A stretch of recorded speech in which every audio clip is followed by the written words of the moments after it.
The sky hasn't been its own color in years. Now it's a perpetual bruise, dark purples bleeding into rusted reds, and only the fickle glow of ash-clouded sun marks the passage of days. When I step outside, dust coats my lungs like a second skin. Every breath tastes of smoldering embers and salt, as if the world itself were exhaling its last. The air carries a constant static, the distant hum of generators and radios trawling for any signal that might break through the empty frequencies. Beneath this sky, the land lies fractured. Once there were rolling fields of wheat and corn that rippled golden in the summer breeze. Now those fields have cracked into chalky fissures. The soil turned to bone-white dust. Every spring attempt to sow seed ends the same. Sprouts that weakly push through dry earth only to wither under the merciless sun. Forgotten irrigation canals, designed to water towns miles downstream, have collapsed or been stripped for scrap metal. The highways that once connected cities now twist into meaningless ruins. Asphalt bubbled and buckled, half buried beneath dunes of orange-hued dust. Occasionally, a skeleton of a car appears, seats torn, tires melted, engine blocks caked with crystallized salt. Cities collapsed first. Skyscrapers, once symbols of human ambition, stand like broken teeth in a decaying jaw. Windows long shattered, girders exposed to corrosive air. Some towers teeter, ready to topple, their interiors blackened and hollow. Where neighborhoods once bustled, only graffiti and rusted playground swings remain. A solitary swing creaks, in the breeze, swaying with a mournful rhythm that echoes through empty streets.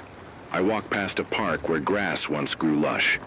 Now, shards of plastic litter the ground, tossed aside by people who scavenged every scrap of wood or metal. A rusted plaque reads, Lincoln Middle School, but the building behind it has collapsed inward. Its library's charred books flapping open like blackened wings. Wildfires scar the outskirts, roaring across brush that has turned brittle under relentless heat. Some nights I see the glow on the horizon, walls of flame migrating across the plains.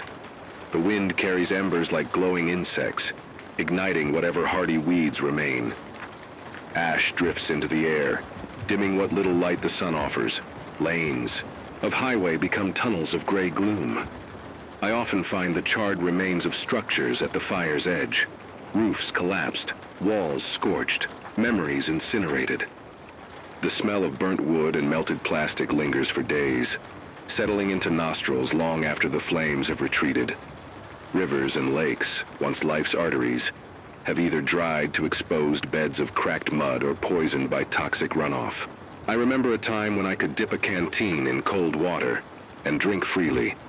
Now I carry a small filter that strains out chalky residue and faint chemical traces. In some pools, algae blooms grown resistant to acidity bubble like grotesque tumors.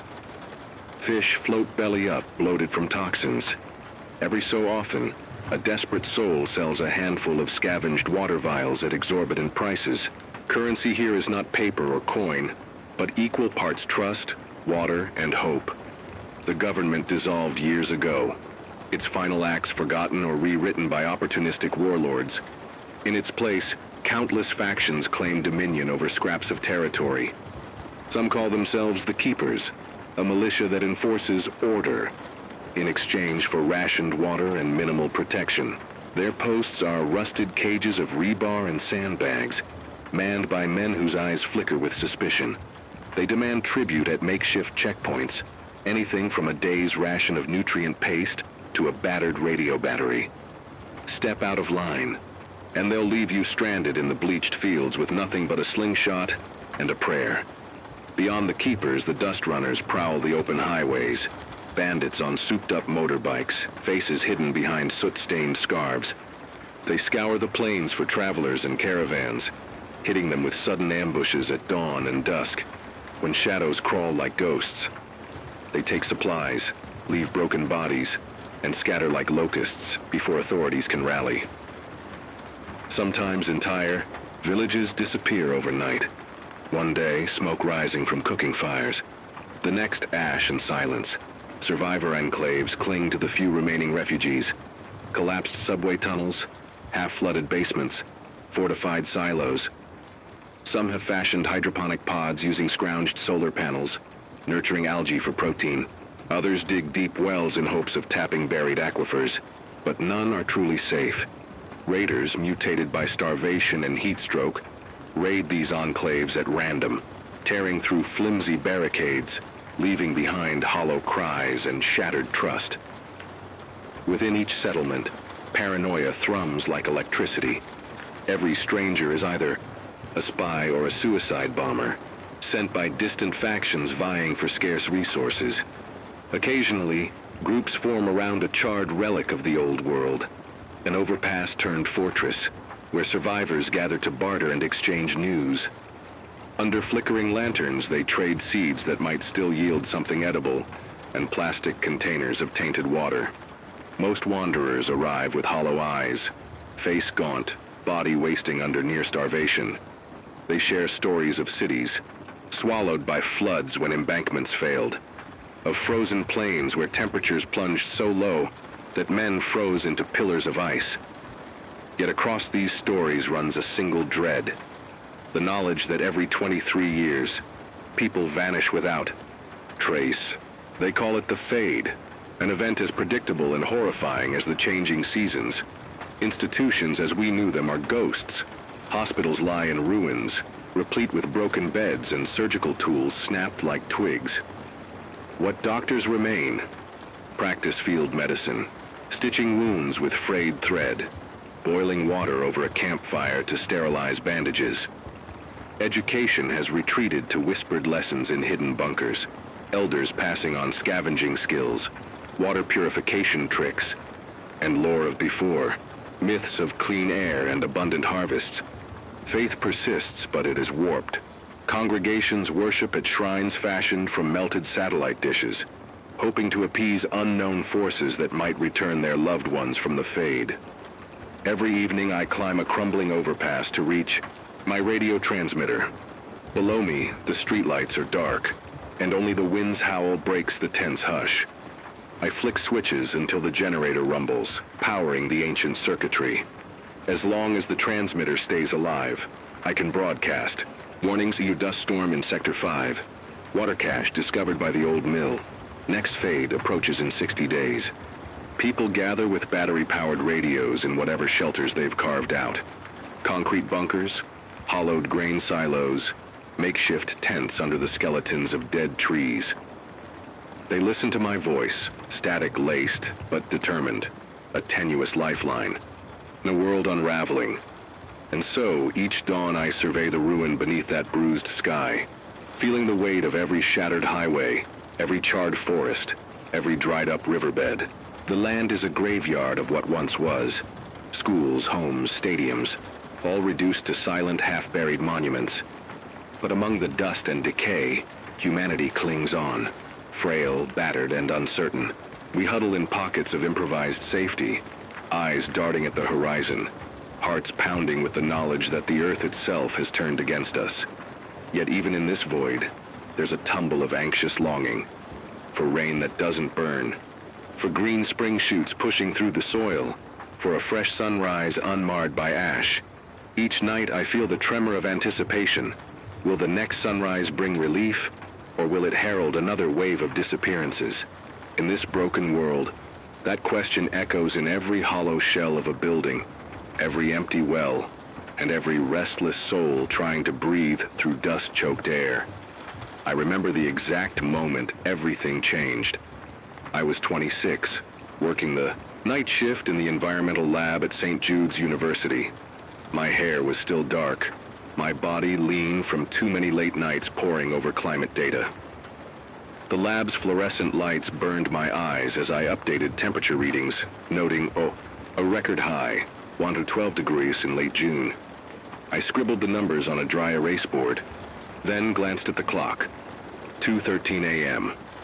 Across the corridor, students slept in the dorms, oblivious to what was coming.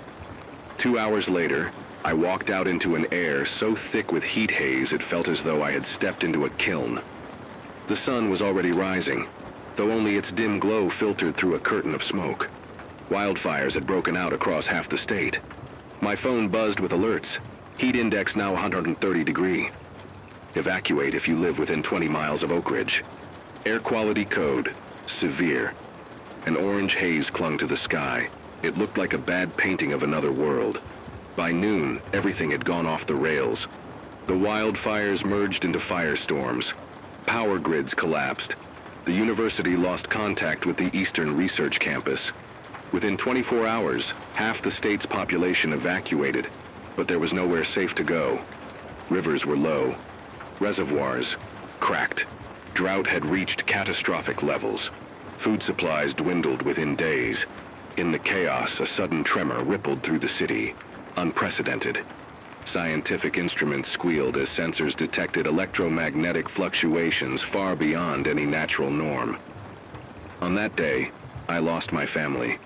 I found out later that a fade, one of the mass disappearances that happen every 23 years, had taken them. One moment, my apartment building was full of life. My mother humming in the kitchen, Dad tinkering with his old radio, my younger sister Emma fiddling with her phone. The next, the hallway was empty. Their beds were made, plates, still unwashed, but no one inside. No bodies, no trace, just an empty space where my home had once been full of laughter. When I'm not on the air, I write. My notebook, leather-bound and dog-eared, is full of sketches. A diagram of a makeshift water filter, an illustration of a geothermal heat exchange coil, a map of safe routes through the city's underground. Railway. I also jot down stories, snippets of conversations I overhear, little victories. Made contact with a group south of the Salt Flats, hope to coordinate resource sharing.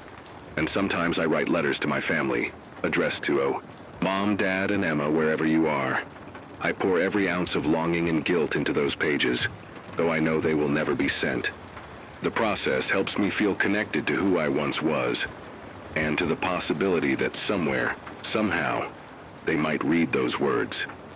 Each morning, as I prepare to climb the ladder and fire up the transmitter, I feel the weight of everything I've lost, and the pulsing conviction that my voice still matters. I think of the father who, because of my warning, found water and saved his daughter. I think of Mari, patching up a dying man she found in the desert, someone who had listened to my broadcasts and come looking for medicine.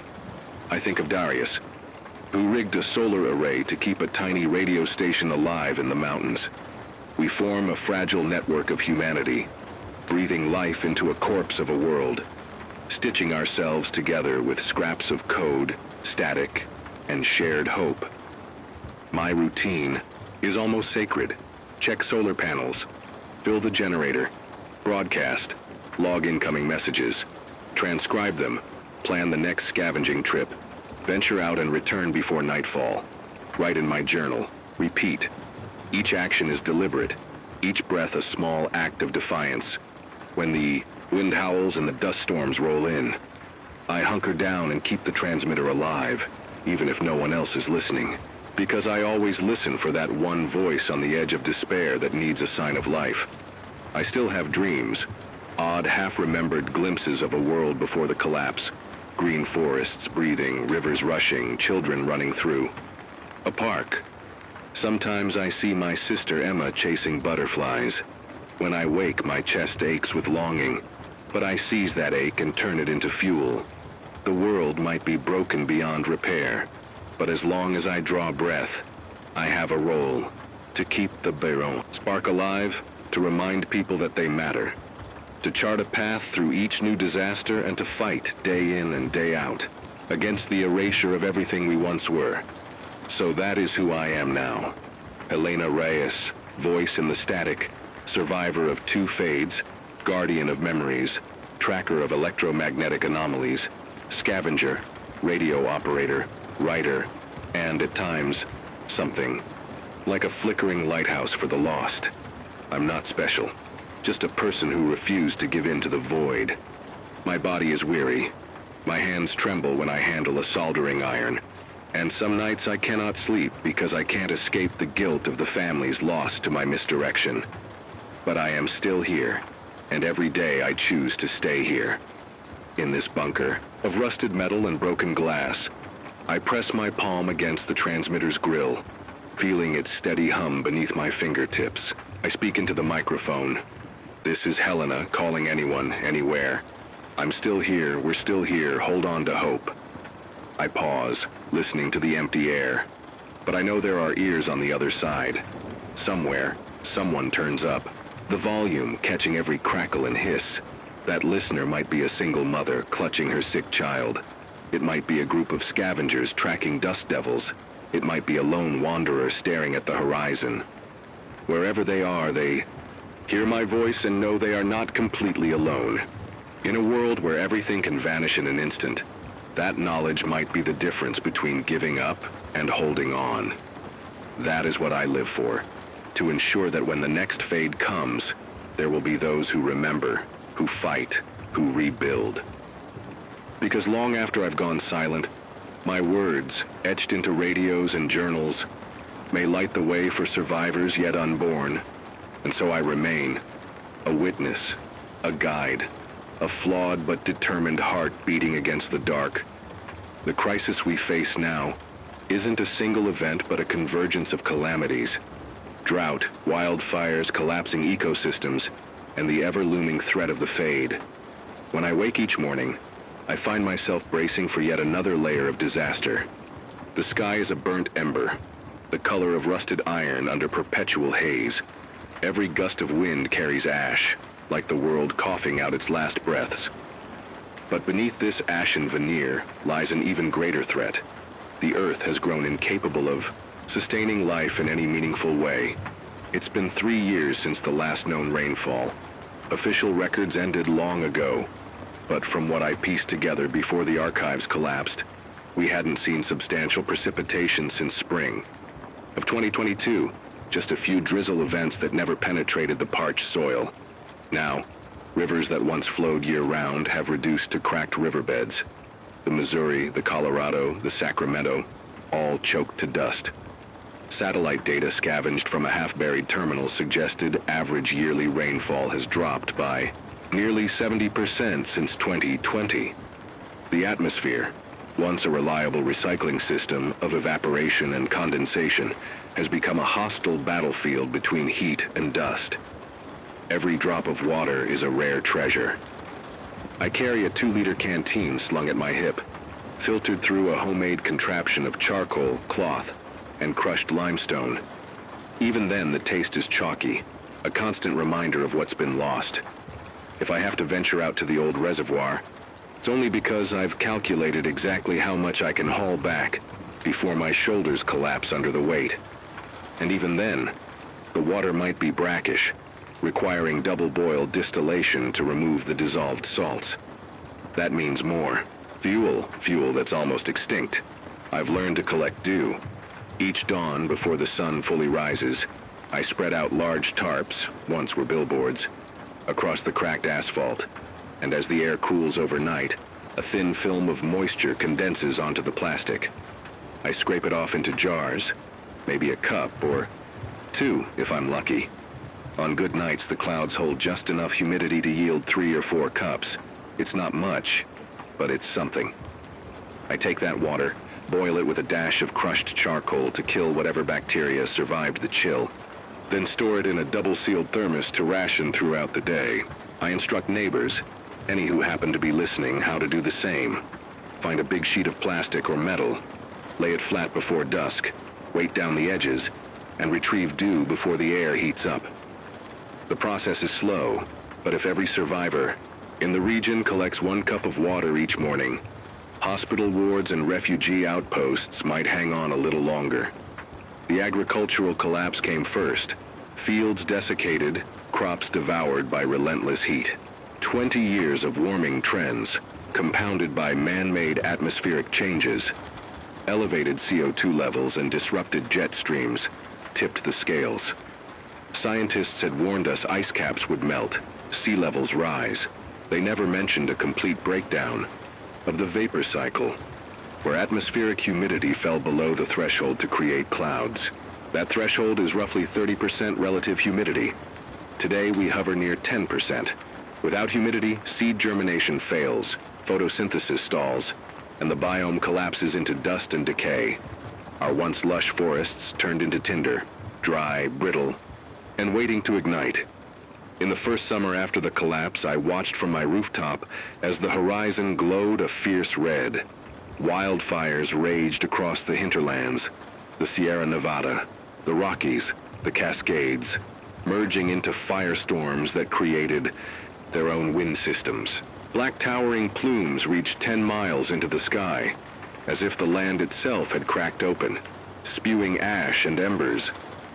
The oxygen demand of those conflagrations caused sudden pressure drops, generating pyrocumulonimbus clouds that rained molten debris.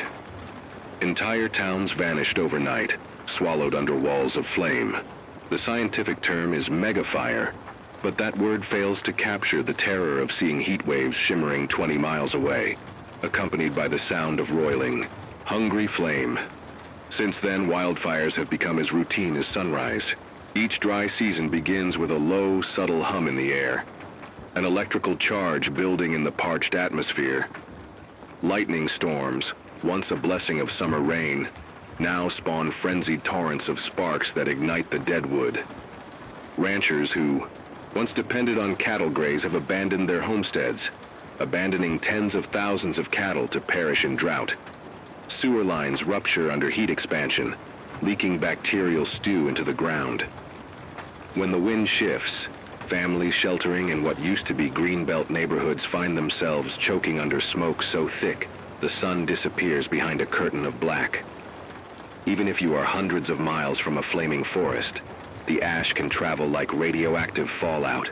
I've caught myself covered head to toe in white powder, sneezing without relief, lungs burning, as if I'd inhaled shards of glass. The particulate matter stays aloft for weeks. It clogs the filters of solar panels, blinds mechanical eyes, and corrodes any exposed metal. I've seen shuttered villages where everything metallic is rusted blind, as though sifted under some godless blowtorch. It's not just drought and fire. The heat crept into every corner of the biosphere. Deserts spread, swallowing grasslands, choking rivers. Species adapted to temperate climates vanished. Salmon runs in the Pacific Northwest, which once numbered in the hundreds of thousands, dwindled to the few hundred that managed to struggle upstream against silted and overheated waters. Once migratory birds no longer have rest stops. The wetlands where they refueled are now nothing but cracked mudflats. Insects, the tiny gears of every ecosystem, die off en masse when average nighttime temperatures fail to drop below critical thresholds. Nocturnal cooling, essential for insect reproduction, no longer exists. The Earth's nighttime temperature hovers around 85 degrees Celsius. Mosquito-borne diseases once contained by cooler nights now churn through survivors who can't find antibiotics. I've seen families lost to fevers that spike above 106 degrees without rattling a medical team for hundreds of miles. Marine life too decays. Oceans, overheating from greenhouse warming, spawn toxic algal blooms that suffocate coral reefs and coat beaches in slime. Every tide brings rotting carcasses of fish and crustaceans. The sea, once a source of hope, has become a brown reflux of decay. Those who tried to fish off jagged, barnacle-crusted piers come back empty-handed, or with meager hordes of deformed, diseased specimens.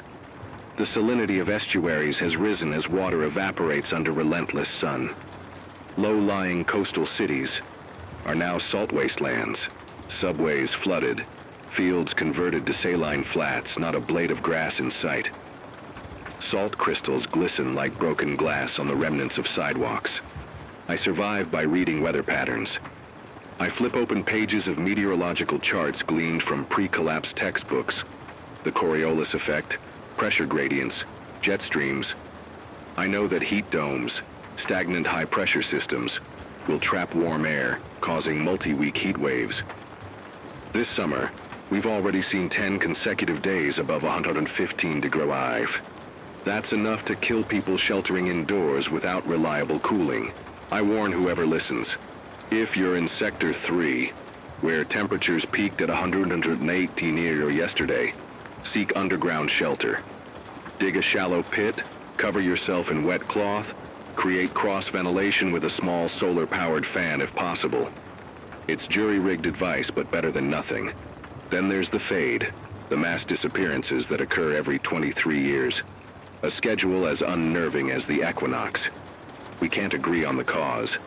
Some scientists call it a magnetic flux anomaly, theorizing that the Earth's magnetic field collapses in localized pockets, causing a temporary instability in the space-time fabric. But that's pure speculation. Midnight arrives, then half a town, men, women, children, simply evaporate. No screams, no traces, only empty shoes, half-open doors, and a lingering hum in the air. If human bodies were molecules, they've vaporized. If souls were electrons, they've snapped away. All we know is the calendar. Year 0, the first. Recorded disappearance. Wiped out an entire county. Year 23, year 46, year 69. Each mark on our collective consciousness. A reminder that calamity isn't just ecological, but somehow existential. This year, there are 60 days until the next fade. That means survivors organize themselves into desperate clans of precaution. Some board up their homes with steel plates, unlikely to help if the fade truly distorts reality. Others retreat deep underground, believing that layers of rock might insulate them from whatever unseen force triggers the vanishings. I'm racing against the clock. I have to ensure that Haven 23's stabilizer arrays can hold if the magnetic field dips to critical thresholds. If not, even fresh water won't matter because those inside the cavern will simply cease to exist. My logbook is full of geomagnetic readings: 0.98 Gauss, 1.02 Gauss, 1.07 Gauss, and with each tick upward, I know we edge closer to the threshold of 1.15, where the anomalies intensify. Right now, our average is 1.14 and climbing. There's no time to lose. Food supplies are on a razor's edge. Hydroponic pods in Haven 23 produce algae, lettuce, and a few strains of drought-resilient tomato. But those pods run on power, solar, arrays, and a small geothermal generator dug into a fault line. We lose 5% of efficiency each week because dust settles on panels. And no matter how many anti-dust brushes we rig, we can't keep up. At best, we grow enough to feed 25 mouths.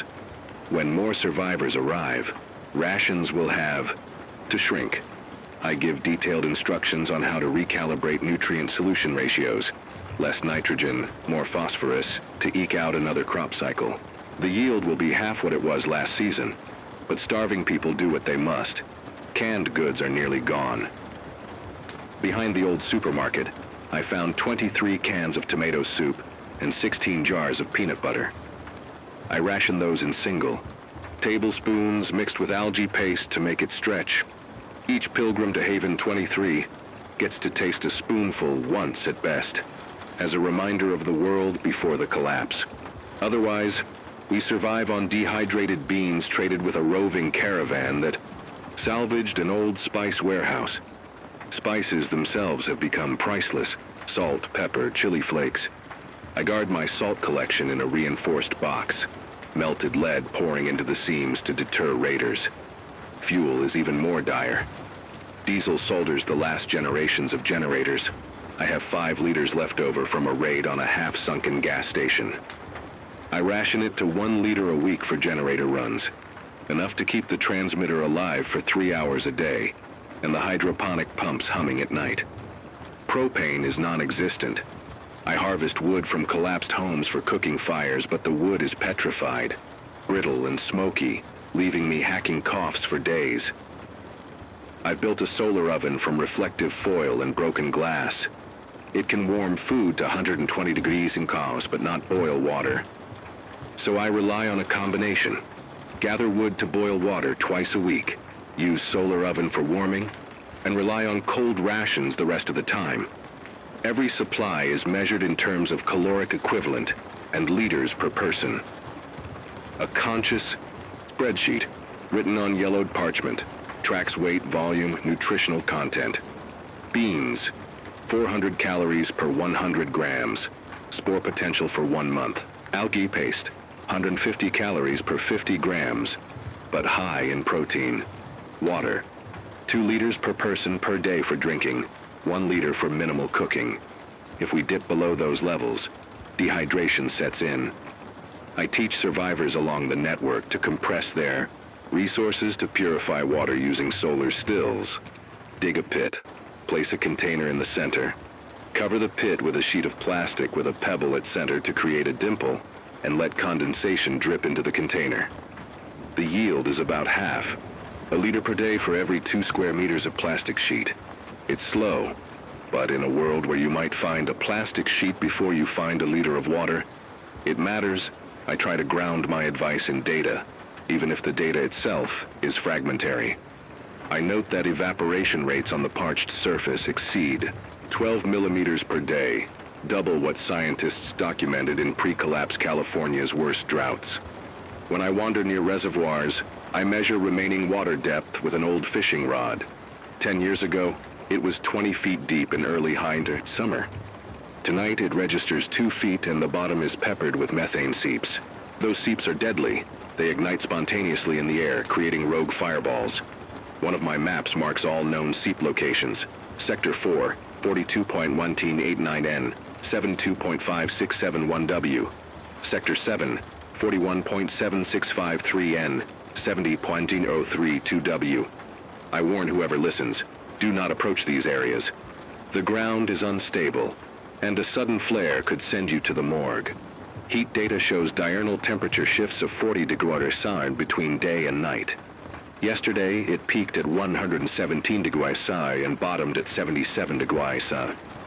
Those swings stress both human bodies and mechanical equipment. Radios overheat, semiconductors fail.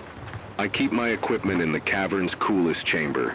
Subterranean temperatures stable around 65 degrees Celsius year-round. I rig a passive heat exchanger, a series of copper pipes buried in gravel, connected to the chamber walls, creating a rudimentary heat sink. It keeps the radio consoles from melting down. But if the cavern's insulation cracks or the geothermal generator fails, the temperature could spike, frying every circuit. I check daily, grease bearings, replace filters, and tune the thermocouples, all tasks that demand precision and patience. I also explain weather patterns. The jet stream, once a sinewy ribbon guiding storms, now flails unpredictably, dropping frigid air masses into the south one day and scorching heat domes into the north. The next, the Coriolis effect is weakened because the temperature gradient between equator and poles has shrunk. That means hurricanes, once seasonal phenomena, now form virtually any time, anywhere. Last month, one roared up from the Gulf, crossed Texas into Oklahoma, and exited through Kansas. It was labeled Hurricane Bayer and packed 130 Maori winds, an unimaginable event that pulverized wind turbines, tore roofs off concrete structures, and sent residue of salt and brine 200 miles inland. The southern ice fields, Greenland, Antarctica, have all but melted. Sea level rise of 8 feet has put coastal cities atop sandbars. Tunnels beneath New York City, London, Mumbai are now permanent lagoons. But inland, the worst threat is not water, but salt. When ocean breach floods the interior, it leaves behind saline deposits that kill any plant that tries to grow. I broadcast maps that show salinity gradients in each delta region. My advice, avoid those zones. Look for freshwater springs seeping from shale layers above the groundwater table. But those springs are rare, perhaps 1 in 50 surveyed zones. And to reach them, you have to cross land choked with salt crusts where every boot step could puncture a blister, and every breath could carry enough saline dust to burn your lungs. Even as I write these facts, I hear the echo of distant sirens, raiders, moving from one shattered town to the next, hunting for resources. Some settlements have turned to cannibalism. I got word of a family of 6 who were caught cooking human remains over a pit fire in Sector 8. They claimed they'd been stranded for 10 days without food. Starvation drives people further than fear. Most towns have collapsed into authoritarian enclaves run by whoever holds the last liter of water. Governance, such as it is, rests on might and desperation. Some call themselves the Restoration Committee, promising to rebuild, only to impose brutal quotas on food and water. Dissenters vanish in the night. No one protests because the alternative is bleeding out in the desert. Survivor groups form around resources. A freshwater spring here, a hydroponic pod there, a functional wind turbine beyond the salt flats. They trade information, labor, and tiny sparks of civilization that flicker in the darkness. But every alliance is temporary. When a settlement gains an advantage, say, a surplus of water, they issue new demands. You will sell your solar batteries for rations. You will send children to work in the fields. You will join our forces to hunt down raiders. In these clauses, hope and survival mingle with coercion. The social fabric is frayed. Betrayal is as common as dust. Still, human connection persists. Every evening, small clusters gather around improvised radios in hidden tunnels. They trade news. Sector 5's desalination rig is down. Sector 2 found a cache of seeds under a collapsed barn. Haven 23 might have additional hydroponic bulbs. They sing old songs, exchange jokes, cry for the missing. That's why I broadcast. To keep that fragile lifeline alive. To remind everyone that beyond their isolation, someone else is also trying to cling to existence. Every day I track resource depletion like a Geiger counter ticking towards zero. My latest calculations. If Haven 23 continues at current consumption rates, 2.5 liters of water per person per day, and roughly 1/500 calories per person per day, we have exactly 90 days until we fall below subsistence. That doesn't account for unexpected arrivals. If a caravan of survivors shows up, our 90 days could evaporate to 30. I'll have to broadcast ration cutbacks, 1 liter per person per day, and hope people adapt. That reduction might keep us alive another month, but at the cost of weakening immune systems and deteriorating morale. Fuel for the generator is down to 3.2 liters. After that, I rely on solar. But solar efficiency declines by 0.5% per day due to accumulating dust and the oxidizing of metal surfaces in the panels. At this rate, in 60 days, our solar arrays will only produce 20% of initial capacity. That means fewer hours of broadcasting, less power for water pumps, and slower processing of nutrient solution for the hydroponics. I've begun teaching a few trusted survivors how to repair and refurbish solar cells, strip away corroded layers, resolder filament junctions, vacuum seal panels with plastic tarps and salvaged sealant. It's a stopgap measure and terribly slow. One panel takes 3 days to restore, and our workshop only holds 4 at a time. Food is next. The hydroponic pods yield 5 pounds of algae per cycle, 2 cycles per month. That feeds a single person for 5 days.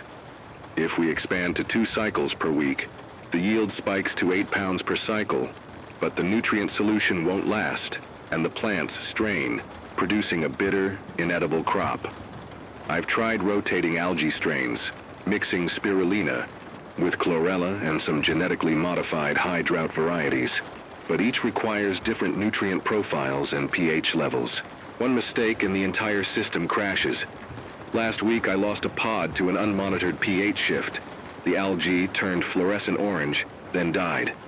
That pod alone represented 20% of our monthly protein yield. When I broadcast the news, Pod A has crashed. We need volunteers to salvage nutrients for Pod B. There were 4 replies, 2 people asking for medical supplies, 1 asking for more water, and 1 saying, "This world is going to drown us anyway." Doubt creeps in. Solar stills. Dug pits with a central container covered by plastic to collect evaporated moisture. Yields around 0.5 liters per day per 2 square meters of plastic ceramic surface. Charcoal filtration. Crushed charcoal from the burned hardwood placed between 2 layers of fabric. Run water twice through this filter, then boil for 5 minutes. Use fuel briquettes made from compressed dried algae and charcoal dust when possible. Clay pot filtration. If you can find clay, shards from old flower pots, wrap them tightly in cloth, and use them to filter particulates. Clay naturally absorbs some impurities. After filtering, neutralize residual pathogens with iodine crystals or bleach in minimal doses. 2 drops of diluted bleach per liter, if you can find bleach. Otherwise, rely on boiling. Avoid midday heat. If you must travel, go before sunrise, when temperatures might be 75 degree F, and after sunset dipping to around 60 degree F. Seek subterranean escape. Any storm drain, sewer tunnel, or collapsed underground storage facility will maintain a stable 60-65 degree year-round. Cover entrances with debris to block predators and raiders. Construct makeshift evaporative coolers. Hang damp cloths in front of a solar-powered fan. As water evaporates, air cools by 5 to 7 degree Krauf. It's meager, but in 110 degree heat, a bit of relief. Identify resilient plants. Prickly pear cactus still yields water-filled pads if you remove thorns, slice thinly, and boil. Mesquite beans can be ground into flour, but require multiple washings to remove tannins. Hunt small game. Rodents are mutated, but still edible once thoroughly cooked. Discard any rat with tumors or extreme deformities.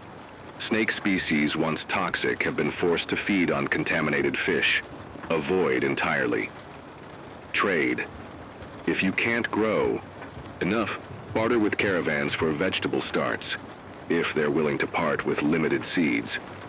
Encourage community gardens under geodesic dome structures covered in plastic. They'll need to maintain humidity above 50% and temperature around 75 degree UIs to germinate anything. Solar panels need constant cleaning. Use microfiber cloths, once cloth diapers or t-shirts, and deionized water, achieved by boiling salty water in a sealed container, condensing steam into a ceramic jug. Wind turbines. Small, hand-cranked wind turbines can supplement solar. If you find old refrigerator compressors, rig them as pneumatic generators. Even a small breeze can produce low-voltage current. Coal and charcoal furnaces, in desperate times, burn hardwood. That means forgo cooking fires. Funnel the hot gases through a turbine made from repurposed bicycle wheels. It's dangerous, but yields 5 to 10 watts continuously, enough to run a small pump sporadically. Build a simple magnetometer. Use a compass needle mounted on a low-friction pivot, surrounded by a coil of insulated copper wire. Connect the wire to a voltmeter scavenged from a solar charger to measure voltage changes as the magnetic field fluctuates. Record readings every hour. If readings jump by more than 0.05 Gauss above our baseline, 1.14 Gauss, broadcast immediate warnings. Magnetic anomaly detected. Prepare for spatial distortions. Instruct survivors to take refuge in sturdy, reinforced underground bunkers, lined with steel and quartz which might act as a Faraday cage. Deploy temporary Faraday cages around electronics. Wrap devices in multiple layers of aluminum foil, grounded to a metal rod driven into the earth. It's not foolproof, but might delay disintegration during the fade. Amid all this, people crumble, or harden. Yesterday, a caravan of 10 arrived at Haven 23's entrance, starving and delirious. 2 died on the threshold, bodies bloated by dehydration and heat stroke. I recognized them from voice transmissions. A mother, a young husband, a boy no older than 12 who spoke of seeing the ocean once before it turned brown. The remaining 7 staggered inside, greeted by Mari's swift assessments. Someone needed a blood transfusion. Another needed chest drainage for a spontaneous pneumothorax caused by dehydration. We had to ration our medical supplies. 8 vials of antibiotics, 2 liters of saline solution, a single syringe. Mari's deft hands worked miracles. She stabilized the mother's infection by draining abscesses and draining the pus. But we had no inoculations for the young boy's fever. Every syringe needle was an oracle of fate. A prick could save or could be his last pain. By morning, the boy's fever dropped to 102 degrees. He lived, but lost 3 fingers to tissue necrosis. I watched him as he slept in a corner, blanket tattered, eyes fluttering with the memories of home I'll never restore for him. The mess hall, what used to be a conference room, turned into a common refuge. We share the smallest scraps. A single piece of stale bread broken into halves, 1 chunk of algae paste, and cups of distilled water. We divide them by raising, hands taking turns to speak our names and hopes. Some speak in whispering tones. I want my sister back. I want to see a sunset without haze. I want to know if the fade will ever stop. Each face in that room has its own ledger of loss. Widows, orphaned children, former teachers, farmers, engineers whose labs have collapsed around them. The human toll is immeasurable, each story a fractal of grief splitting into countless shards. Yet, even here I hear laughter, quaint, brittle, but real. I hear the clink of spoons scraping the bottoms of bowls. I hear songs once sung by children, not as lullabies to death, but as whispers of a future where children might play again. These moments remind me that survival isn't just about meat, on the bone or water in the lungs. It's about preserving the spark that says we are more than dust. On my logbook's margin, I've written in bold, fade in 70 days. I measure every sunrise and sunset against that number. The magnetic field reading hovers at 1.145 Gauss, just 0.005 away from critical threshold. When it breaches 1.15, we brace for the next wave of disappearances. I scramble to amplify the stabilizer coils. Dr. Chen found an abandoned high-voltage transformer in a collapsed substation. I trek across the wasteland, battery-powered lantern swinging from my belt to retrofit it into the system. Each bolt I turn, each cable I splice, I imagine the world splitting open, entire families dissolving into thin air. The cables must be connected perfectly, or the surge could fry everything, leaving us defenseless in a collapsing dimension. Every night, I broadcast the updated readings. Magnetic anomaly trending upward. Underground shelters recommended. Secure valuables. I've taught communities to pack emergency kits, extra batteries, a pint of water, a small packet of dehydrated oats, and a microfaraday box for storing phones or any device that might contain memories, photos, messages, maps. Because if the fade comes, it doesn't just take people. It wipes digital records. Those trapped above ground after critical threshold hits will not return. Their devices will flicker into static. Their homes will stand empty, ghost towns. Survival gets harder every day because the planet's systems, once resilient and self-regulating, are now in runaway decline. Soil that once held water like a sponge has turned to fine particulate. When a dust storm lifts it, it drifts hundreds of miles, coating everything in a suffocating glaze. Bees, synobiont pollinators essential for any plant to reproduce, are extinct in this hemisphere. Fruits and nuts exist only in greenhouse enclosures powered by generators. When those fail, every seed bank loses viability in 2 months' time. The gene bank beneath St. Jude's University, once a beacon of hope, collapsed under the tremors of a magnitude 7.2 quake in March 2023, releasing genetically modified fungi that now infest every forest floor, converting leaf litter into toxic spores. Each day brings another crisis. An infected rodent population spreads hemorrhagic fever among frontier camps. A new strain of cyanobacteria blooms in reservoirs, producing neurotoxins. A solar flare disrupts satellite communications, cutting off remote sensors that track wildfire patterns. Sometimes, I feel as though I'm fighting a hydra. Snuff out. One threat and 2 more appear. I barely keep my head above water, and if it weren't for the network of voices on the radio sharing tips, acidic bloom near Sector 11, avoid consumption. Sand pit at 42198N 70,000 W holds untapped. Groundwater, I would be adrift entirely. The hardest part is relaying bad news. Last broadcast I had to announce, reservoir at Sector 12 has dropped by 4 feet since last week. If you rely on that source, switch to alternative supply, Northwell well before it runs out. Estimated shutdown date, 14 days. I heard someone sob, another say, God help us, and a child's voice whisper, there's nowhere left to go. I repeat the same advice. Move underground, dig shallow pits, reinforce with concrete debris, stockpile dew collection kits, solar, cookers and Faraday cages. The calls trickle in, but we don't have tools. We used our sheet metal to build a stove. The tunnel collapsed. Can someone send help? My reply is always, I wish I had enough hands to help everyone. Use the coordinates. I've posted. Search for salvage points at 41.50's 3N 71.223W. That's where I left a supply crate of water pumps and copper coils. It may make the difference.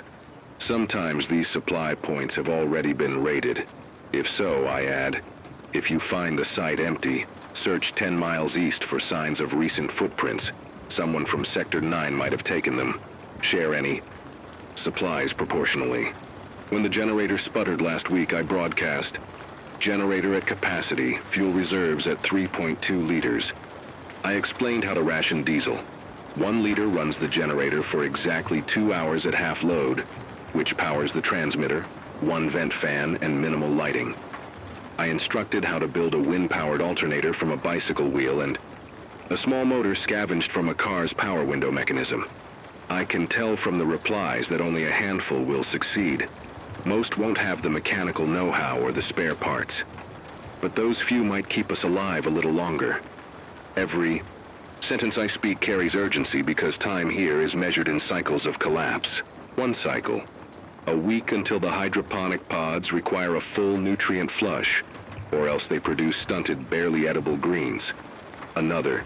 10 days until the reservoir is dry enough that well pumps grind metal on metal, rusting beyond repair. Another.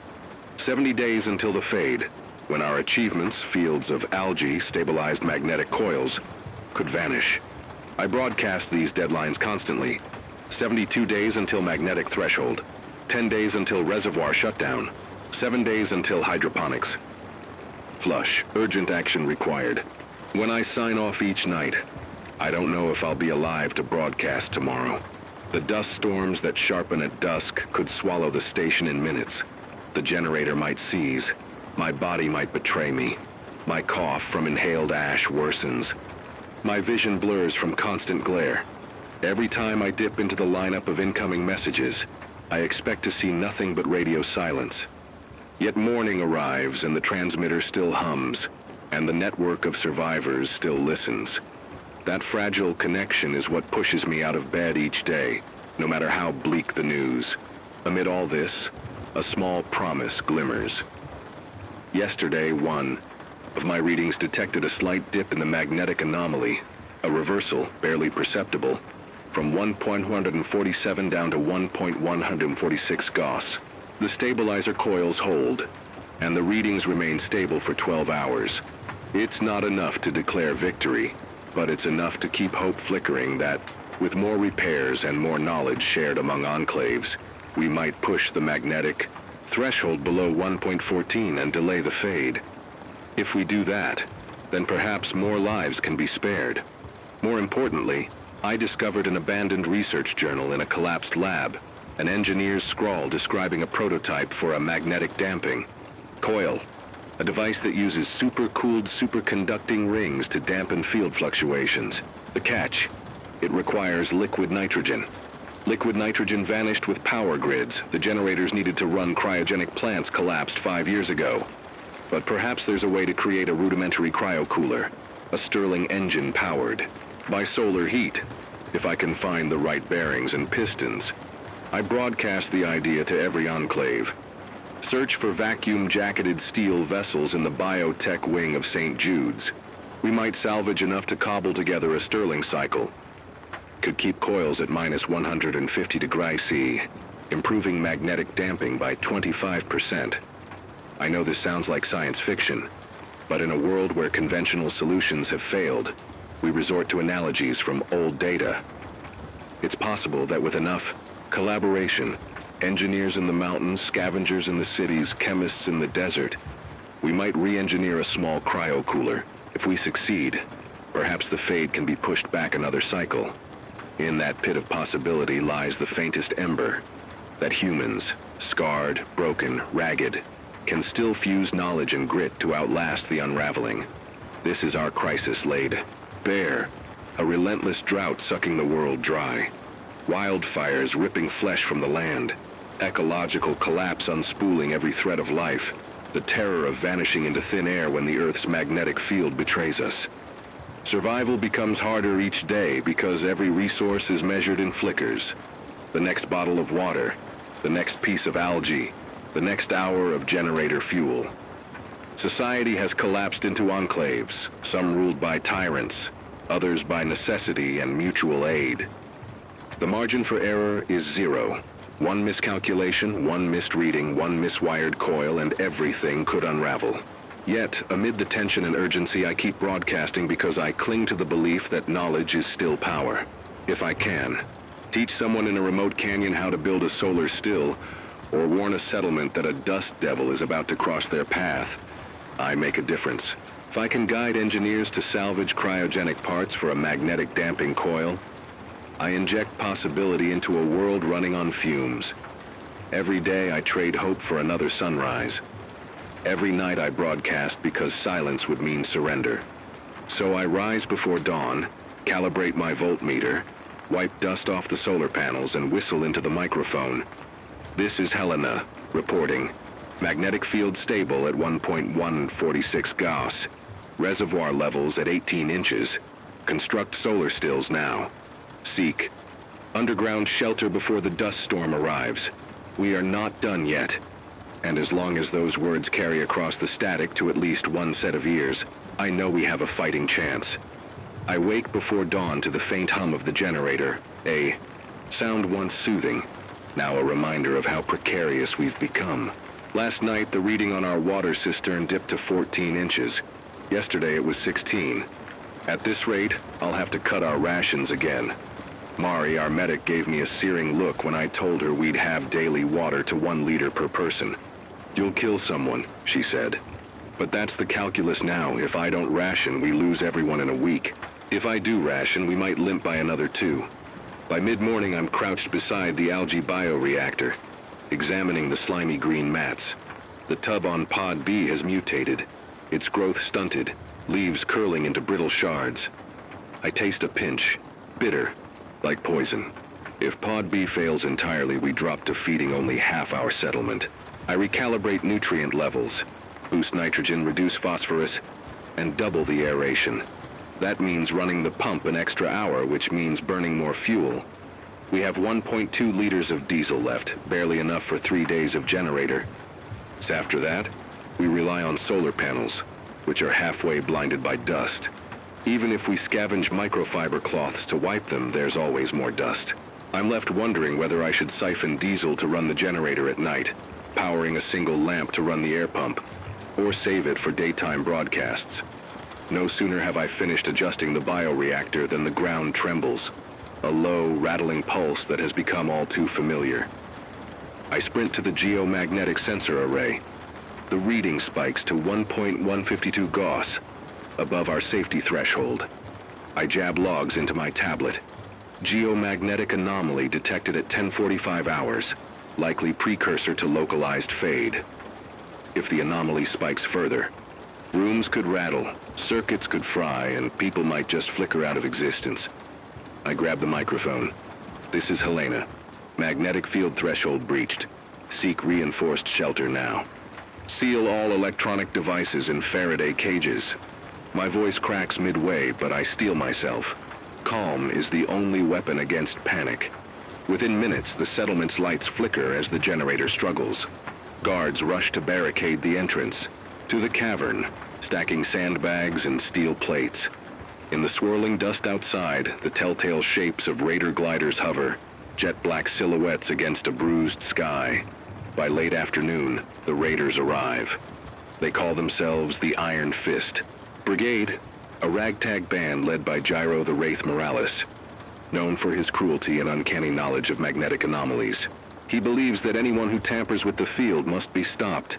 He drops a drone, a jury-rigged quadcopter dripping with solar cells, to survey the complex. Its camera lens clicks and whirs, sending back grainy images of the cavern mouth and hydroponic pods. I watch the feed on a cracked tablet, Cairo's face half hidden beneath goggles, nodding to his lieutenants. I move through the core chamber, broadcasting updates. Raiders inbound. Prepare defensive positions. Mari hustles the sick and elderly into the innermost rooms of the bunker. The guards scatter to their posts, rifles shouldered, faces set. I take my place beside Jax, who mans the comms. They want the hydroponics, he says. They know if they seize Pod A, they control our food. He peers through a dusty viewport as raiders line up, rifles aimed at the tunnel entrance. 30 of them, give or take. What follows is a tense standoff. Gyro's voice booms through a reworked mind speaker. Helena, surrender your supplies and help us stabilize the field or your people vanish. He knows our dual weakness, resources and the fade. If we relinquish the hydroponic pods, we starve. If we continue to stabilize the field, they'll lose control over us. Traitor, someone in the crowd yells. Someone else hurls a rock, a futile gesture against bolted steel. But that rock lands near one of our guards' ankles. He fires, a warning shot. Horde of frightened voices shout, glass shatters somewhere above, and the standoff breaks into chaos. Raiders surge forward, but our guards hold the choke point. Rifles crack, echoes bouncing off stone walls. I lean into the EU. Ulysses, maintain fire discipline. Don't let them break line. Gunfire rattles above ground. Dust and debris cascade into the cavern. A stray bullet pierces the water tank, spraying droplets into the air like lethal confetti.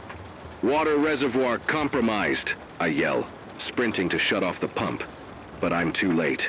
A spurt of white-hot metal ruptures the tank, and water splashes onto the floor.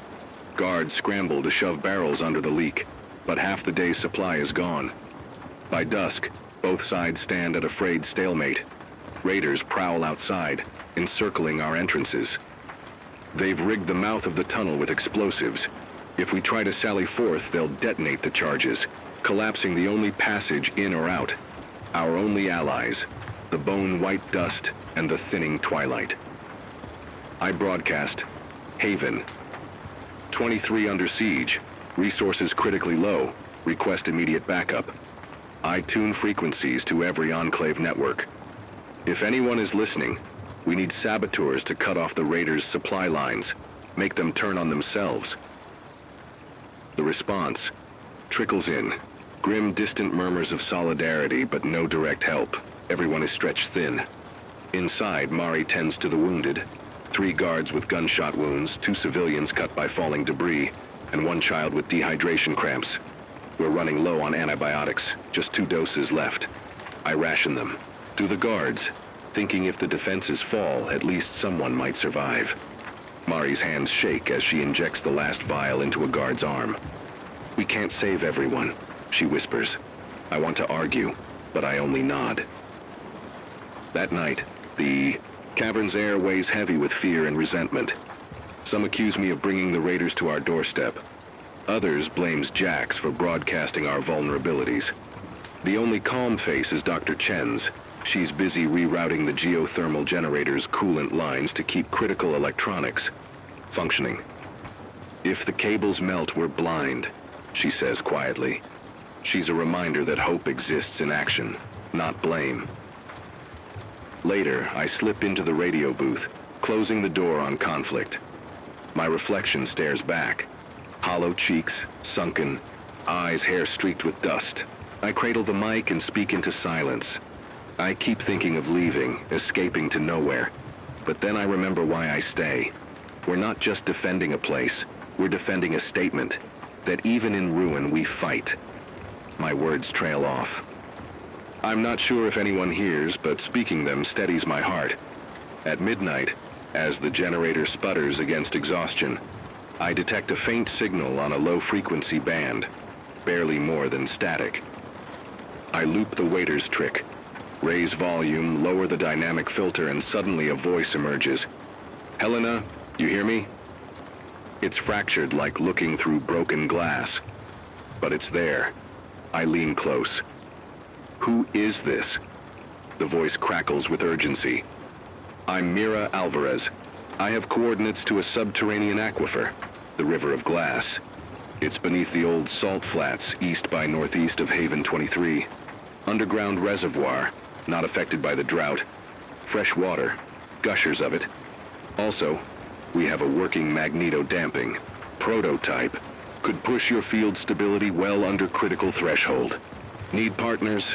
Help us. Then, raiders closing in on my camp. If I don't finish this broadcast now, we die. I stare at the readout.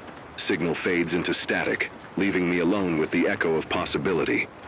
River of glass. Myths I've, heard but dismissed as legend. An underground river untouched by salt and sun, gurgling beneath the parched earth. And a prototype that could insulate us against the next fade? This sounds like a lifeline, or a trap. Gyro might have baited us with false hope, but the urgency in Mira's voice, the crackle of wildfire in her tone, makes me believe her. I logged the coordinates she sputtered, 42.528N, 71.018W. Roughly 30 miles northeast, across open salt flats patrolled by the Iron Fist. A journey that's suicide by itself. But if she's real, if the aquifer exists, we could save everyone, our settlement, and maybe dozens more. If she's a trap, we lose whatever remains of our strength. The question slashes through me. Can I trust her? Or is hope just another mirage in this wastelandy dawn? As pale light filters through the cavern entrance, I gather a small team. Jax, because he knows the salt flats better than anyone. Dr. Chen, for her engineering know-how. And Mari, despite her protests, because if someone's going to heal us afterward, it's her. We provision 1 liter of water each, 5 days of dehydrated beans, and half a liter of diesel in a jerry. We take only what we can carry. No room for error.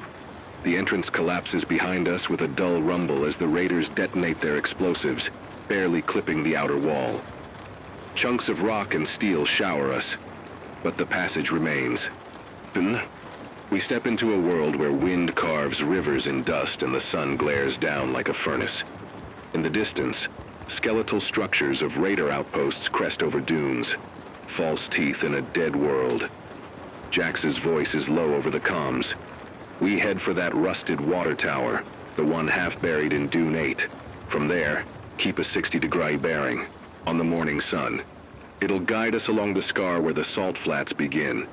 We move in a single-file line, rifles slung, eyes alert. Every step crunches on salt crystals, each one a tiny razor. My boots cut my heels. I wrap my ankles in cloth to stop the bleeding. By noon, the temperature peaks at 120 degrees. Our packs feel like lead. The air is thick as porridge. I break shim to eyeball the sky. A faint swirl of dust forms 20 miles east. Another dust storm on the move. My skin prickles with unease. If we don't reach the river of glass quickly, the storm might bury our trail. Ahead we see Gyro's camp. A ring of scavenged metal panels and a hump of charred tents, the remnants of fires long dead. No sign of raiders, only scorched earth and overturned barrels. Dr. Chen frowns. They were here. Either they raided for supplies or they found Mira first. I raise my rifle, peering at the horizon. Keep moving, I say. We have no time. As we cross into the salt flats, the crust beneath our feet hollows out, collapsing in places. Jack steps into a salt sink, 10-foot wide pit, barely catching himself. His pant leg scrapes along crystallized edges, tearing denim. Watch your step, he hisses. You'll sink if you stumble. The flats stretch interminably, a glittering sea of white shards. The sun reflects off the salt like a million tiny mirrors. My eyes tear up, my throat burns. We cluster behind makeshift shields, tarps tied to scavenged poles, raising them as we go to cast shade. The shields do little but block direct glare. Heat bounces off the salt, enveloping us. In searing waves, 2 miles in, we find footprints. Deep, wide tracks laced with footprints atop them. Raiders passing through within the last 12 hours. Then smaller prints sneakered, weaving between the boot tracks. Mira's people, or someone scavenging from the raiders. My heart hammers. She might be hiding nearby. Dr. Chen unpacks her. Kit, a handheld ground-penetrating radar, GPR, she salvaged months ago. It's a clunky device, heavy coils and a cracked screen, but it can detect subsurface moisture. She kneels, rubs a dot of water on the radar's antenna base to calibrate, and then sweeps the coils over the salt surface. The screen flickers. A shaded band about 15 feet ahead shows a faint, wet signature. "Hold up," she whispers. She raises a finger. That could be shallow groundwater. I motion for the others to crouch. We advance sensors 20 feet, at a time following the wet band. My pulse unfurls. If this is the aquifer, it's hundreds of feet below. But something stirs. The band lifts, dips, and then at 4 paces, it stabilizes, reading high moisture at roughly 4 feet down, river. "Of glass," I murmur. My voice trembles. This means fresh water, enough for dozens, maybe hundreds, beneath the salt. If we can tap it, I exhale so hard dust dances between my lips. Moments later, there it is, a clearing in the salt plain, where thin shards of metal lean against a half-buried shipping container. The container's doors gape open, inside, half-burned. Crates of tools lie scattered. A tattered tarp flutters under its roof. This was Mira's camp. I search quickly. Empty fuel cans, a half-assembled PVC well casing, and scribbled notes on a pad. The last entry reads, "If raiders find us, move to secondary camp, coordinates 42I32N, 71.02W, 2 hours due east. River test showed 70 C 2-degree temp, pH 7.2. Enough flow for sustainable pump if sealed." Then, "Raiders closing in, must leave. We'll broadcast when safe." I tuck the notebook into my jacket. Jax inspects the ground, footprints leading away toward a small cluster of dunes. We follow. 20 minutes later, we find a shallow trench with footprints leading down into a fissure under a collapsed dune. It's a natural cave. The mouth is narrow, barely wider than a person's shoulders. Shadows pool inside like ink. I grip my rifle tighter, noticing fresh cigarette butts on the ground. Either Mira or her team was here within the last hour.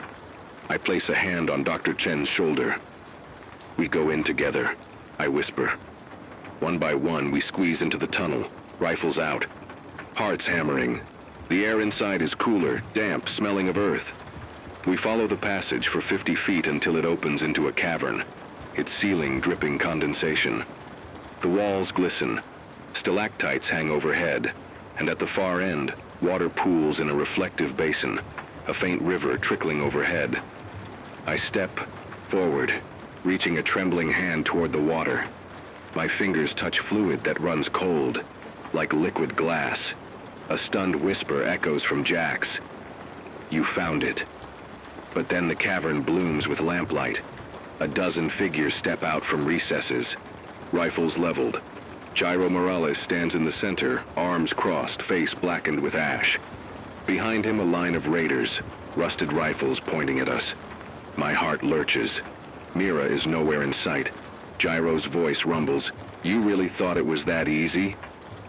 He nods to one of his men who kicks at the water basin. The crystal clear. Water ripples. This is just seepage, not a river. By the time you dig 50 feet deeper, we'll be back atop you.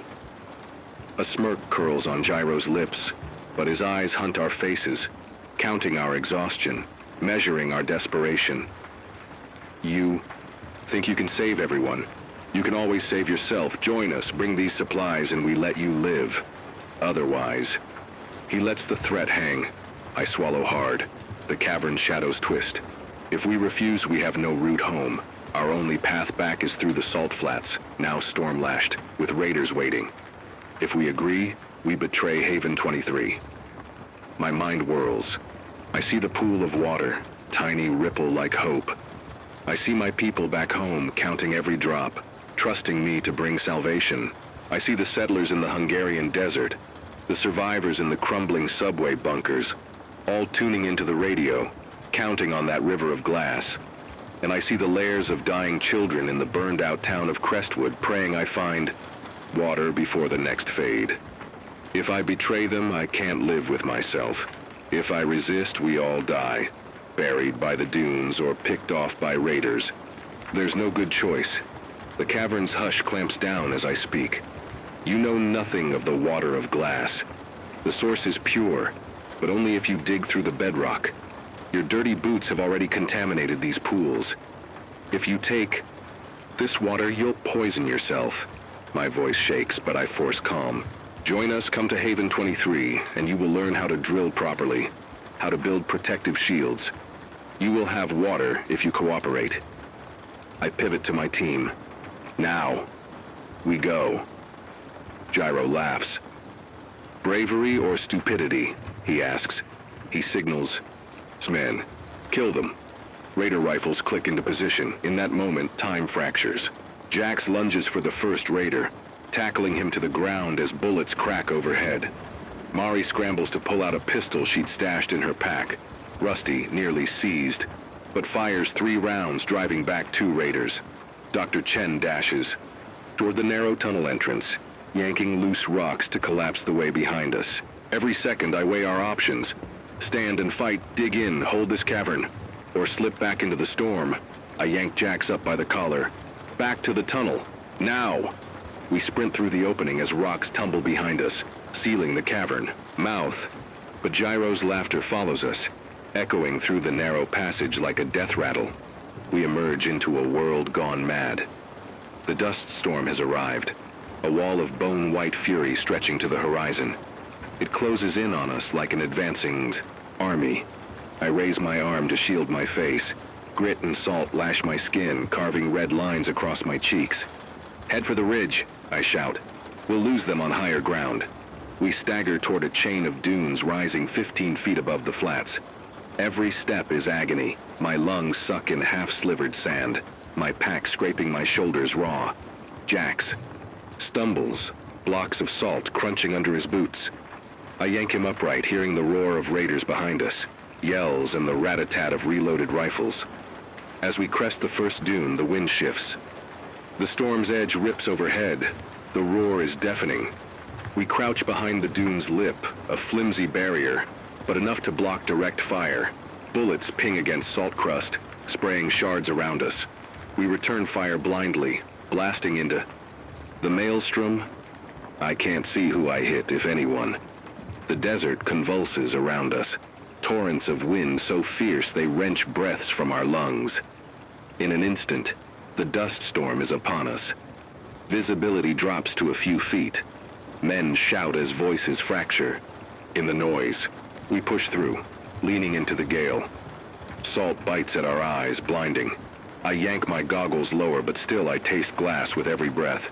Every instinct screams to bury ourselves, but we're pinned between 2 merciless forces, the storm at our backs and Raider rifles in our faces. Suddenly, a flash, 4 bright pulses of light, illuminates the storm's interior. The ground trembles, a distant rumble like rolling thunder. I realize we're too close to the hidden aquifer's site. Shifting sands have exposed a seam of bedrock. Fractures. Each step cracks the rock beneath us.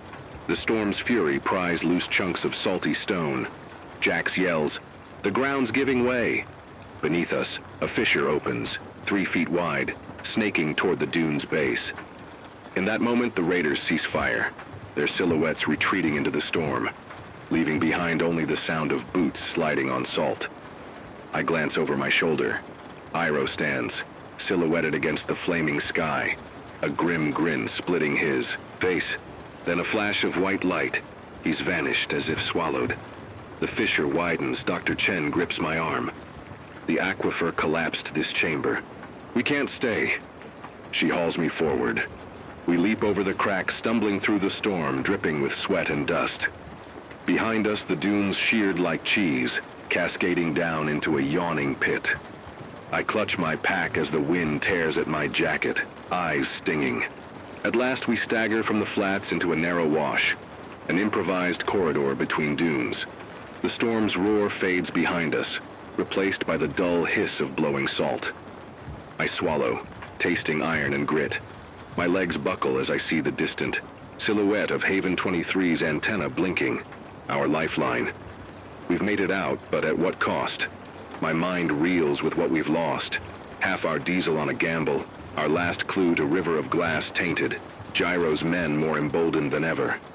The mystique of the aquifer now feels like a cruel joke. If the bedrock's fractured, perhaps there is no river, only trickles of brine beneath. And if it is real, it's out of reach for now. I shoulder my pack and turn toward my home, my burden heavier than ever.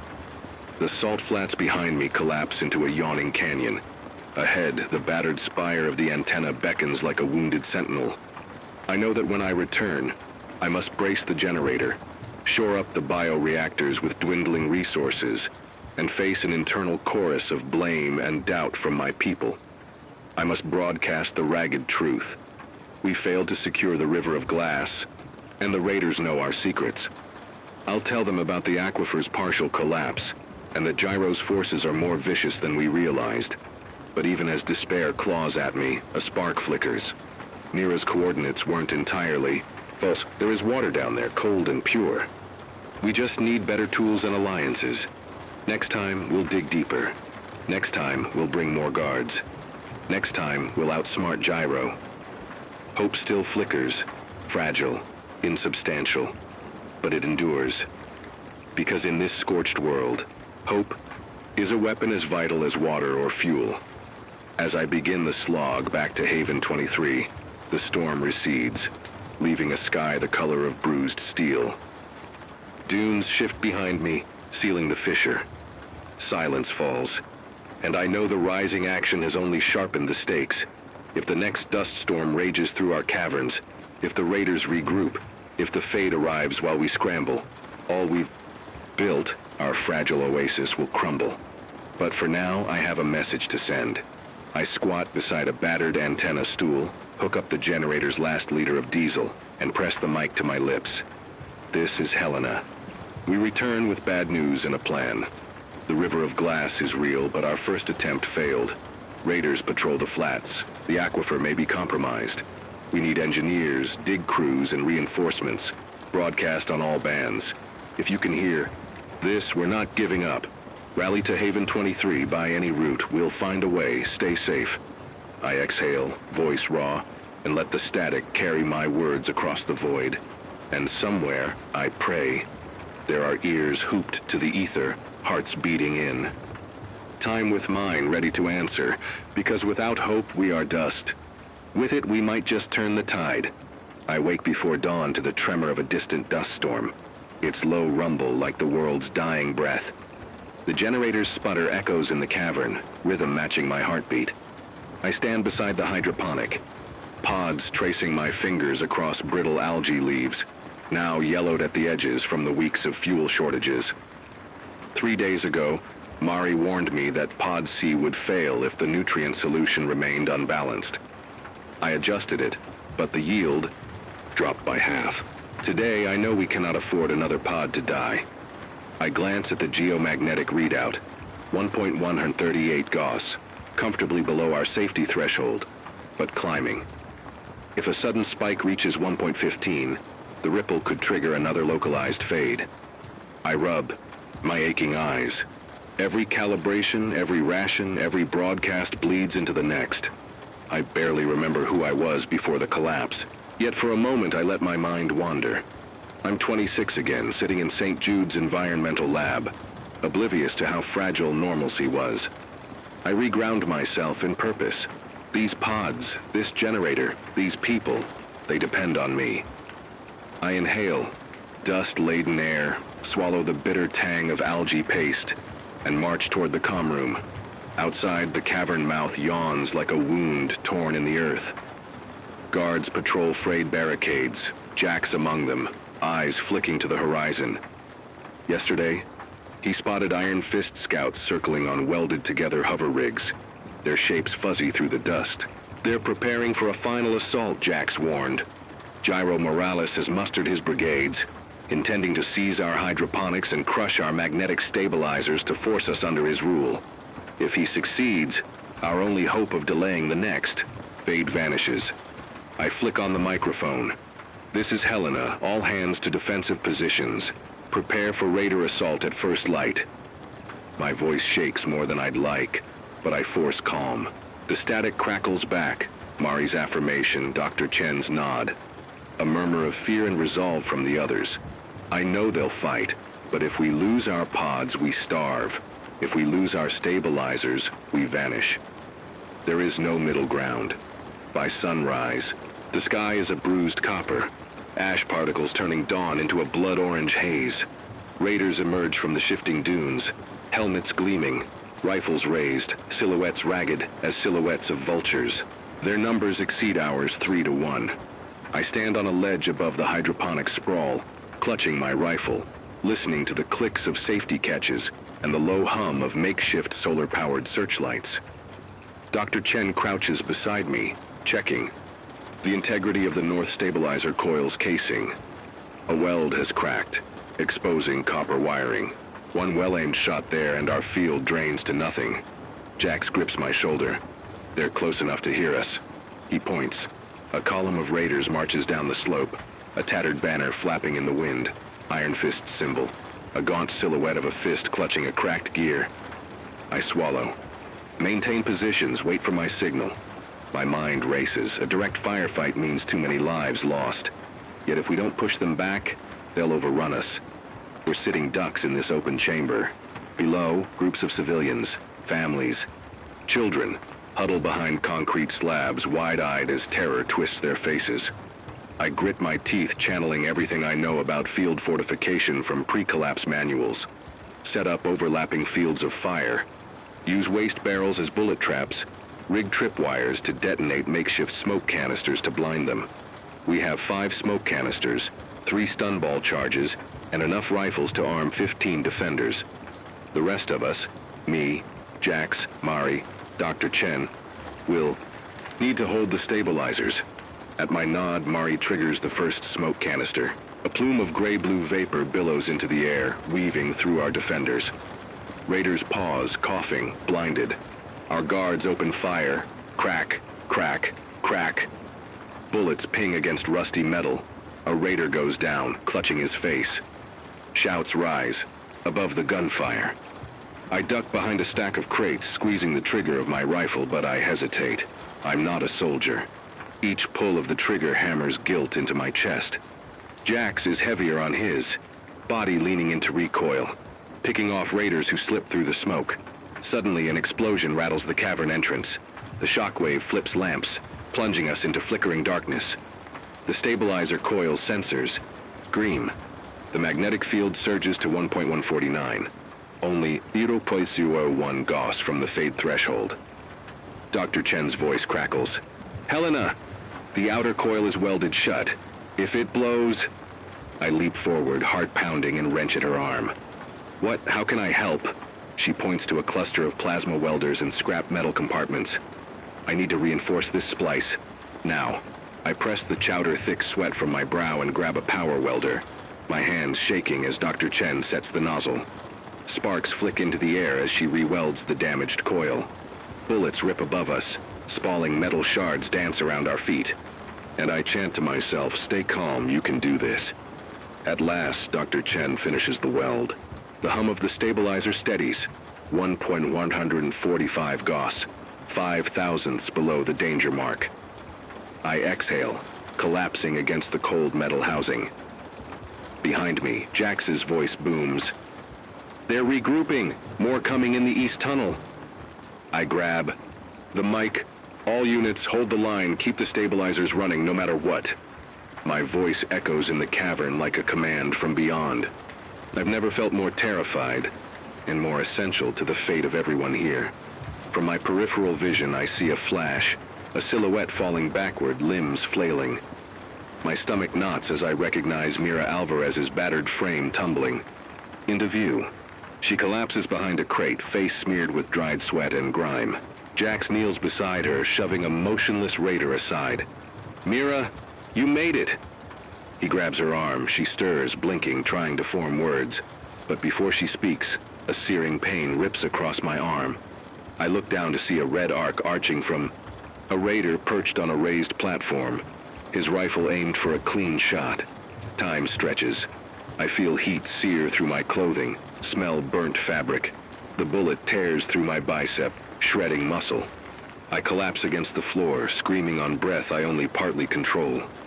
Mari rushes to me, yanking a bandage from her pack, pressing it against the hole.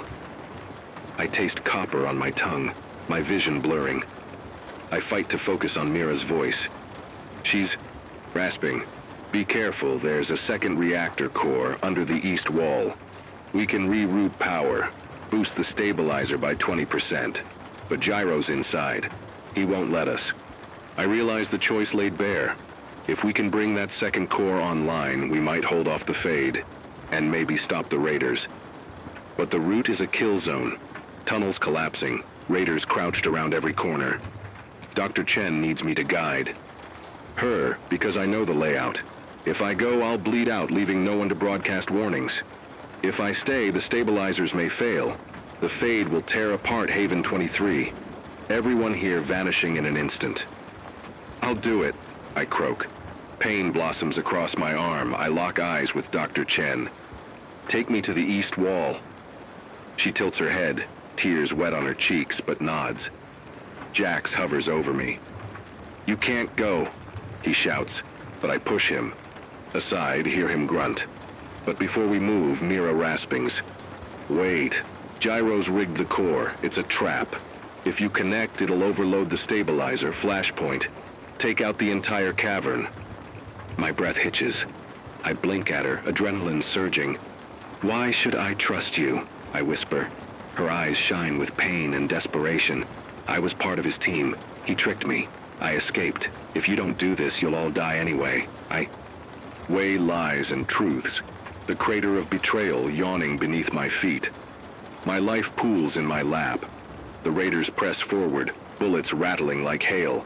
The stabilizer gauge flickers, 1.148.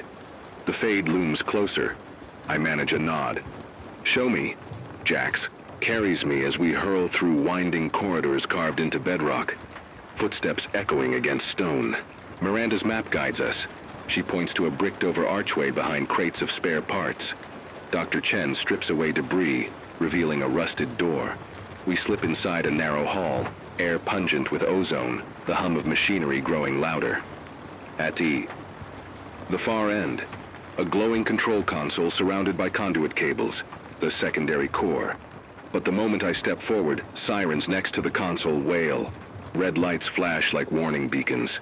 I see pressure gauges spiking. Steam hiss erupts from ruptured pipes. Gyro's voice crackles through hidden speakers. Welcome to your grave, Helena. His laughter ricochets through the chamber. Fuse the core to your stabilizers, and I'll fry you and everyone dear to you. Or stay dead and let the Fade finish the job. I drop to one knee, pressing the bandage tighter. I glance at the control panel. 2 circuits, one labeled bypass, the other integrate. The bypass route reroutes power around the core, fortifying the primary stabilizer but leaving it at baseline capacity. Integrate merges the core's output, boosting the field to 1.165 Gauss. Overload.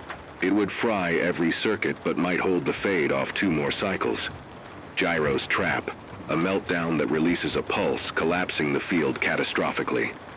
Next to the console, a mass of cables dangles. If severed, it could trip a failsafe, shutting down every system, dooming us to the Fade.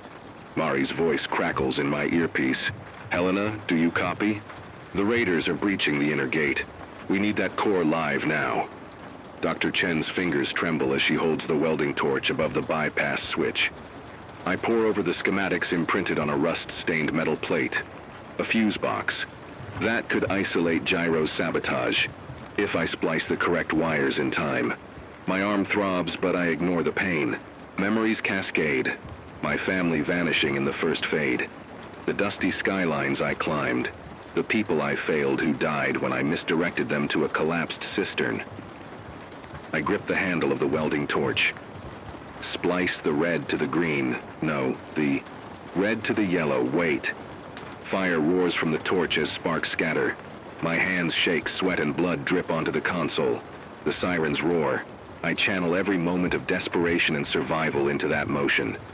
I sawed through one cable, then another. My mind racing with heat flux equations and circuit diagrams. Finally a click, then silence. The control panel's display flickers. Core online. Bypass engaged. I hitch into the console's indicator. Stabilizer output 1.151, 1.152, 1.153 Gauss. Stabilizing. I exhale in relief, but that relief flickers as red lights turn off and the sirens halt. Gyro's trap averted. But then a guttural roar rumbles through the corridor. The core's containment field is unstable. Dr. Chen buries the torch into... The floor shouts, "We need to evacuate now!" The pressure gauge spikes to critical. Steam blasts from vents. I yank my bleeding arm free, forcing Dr. Chen to haul me away as the east chamber explodes behind me in a blast of fire and flame. We tumble from the blast into choking dust, the world a shattered mosaic of jagged metal and crumbling stone. I can't feel my legs. Pain cracks across my skull. Miranda leans over me, pressing a water pouch to my lips. "You did it," she breathes. "The field. It's stable." Her words echo as I crawl, half dragged by Dr. Chen toward the tunnel's mouth. Outside, the dawn sky is no longer copper, but a bruised gray, dust from the blast mixing with the week-old storm. Gunfire rattles overhead. The stabilizers hum, holding at 1.143 Gauss, down from the peak but safely below the fade threshold. Haven 23's lights flicker on, guiding survivors from their hiding places. Pools of pale faces, ragged clothes, gratitude and relief etched in hollow cheeks. But the battle isn't over. Raiders pour through the east tunnel, but the blast has collapsed walls behind them, bottling them up. Explosions from booby traps Dr. Chen said explode as raiders try to navigate the debris. Each boom sends tremors through the ground. Jax shouts orders, routing civilians to inner chambers. Mari tends to the wounded, ignoring her own exhaustion. I slump against the stabilizer housing, my vision swimming. Gyro emerges from the smoke, his coat ash-speckled, eyes furious. He raises his rifle, but before he can pull the trigger, a collapsing ceiling beam pins him. Wood splinters, dust clouds envelop him. He screams as debris folds him into lifeless silence. I taste relief, then horror. I saved Haven 23, but at the cost of that man's life, and perhaps his last chance at redemption. I feel my knees give out. Dr. Chen catches me. "Helena, you're bleeding out." I glance at my arm. Clotting blood soaks the bandage. My head pulses with every heartbeat. Across the chamber, Mira stumbles forward, her face wet with tears. She approaches, touches my cheek. "You saved us," she whispers. I was wrong to doubt. I force a smile, but pain sears through me. This moment is a crucible of every choice I've made. I think of my family's empty beds, the promises I made in the dark of night as the fade claimed them. I think of the people who died because of mistakes I broadcast, soldiers who died searching for water that wasn't there, farmers who poisoned themselves on saline runoff. I think of the settlers who pitched their hopes on me and lost faith when I failed to find the river of glass. Now, I stand before the ultimate test. My life's blood versus the life of this community. I glance at the stabilizer gauge, 1.141 Gauss. It will hold without me for a few hours, but without someone to maintain its calibrations, micro-fluctuations could push it back toward the fade threshold. I realize, if I die, our window before another emergency narrows. But if I live, I must endure the pain of every death I bring hope to, and subsequently watch wither. I close my eyes. I remember my father's words, "When the world crumbles, build something new from the fragments." And my mother's, "Share everything you know. Knowledge is life." I look at the faces around me, Dr. Chen's determined gaze, Mari's tear-streaked face, Mira's exhausted hope, Jax's bandaged bruises. I realize my purpose. I must survive, not just for me but for them, to ensure knowledge doesn't vanish with the fade, to keep the spark alive. I open my eyes, fighting dizziness. I'll be fine, I whisper, pushing Dr. Chen's hand. "Wei, I need to broadcast." I yank the microphone. "This is Helena. The stabilizers are online. The raiders are contained. Everyone, move to inner chambers. Medical teams to the west corridor. Escort the wounded. Engineers, repair the primary coil now that the secondary is online." My voice falters, but I force cadence. "We have water, an aquifer deeper beneath, the flats. We will return for it when we're prepared. For now, heal, rest, and rebuild." Static washes over the chamber.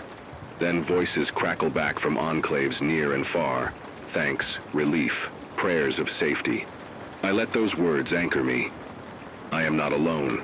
As dawn's pale light seeps into the chamber, I sink against a row of metal racks, exhausted beyond measure. Mari presses a fresh bandage to my arm. Dr. Chen rigs a sling from torn canvas.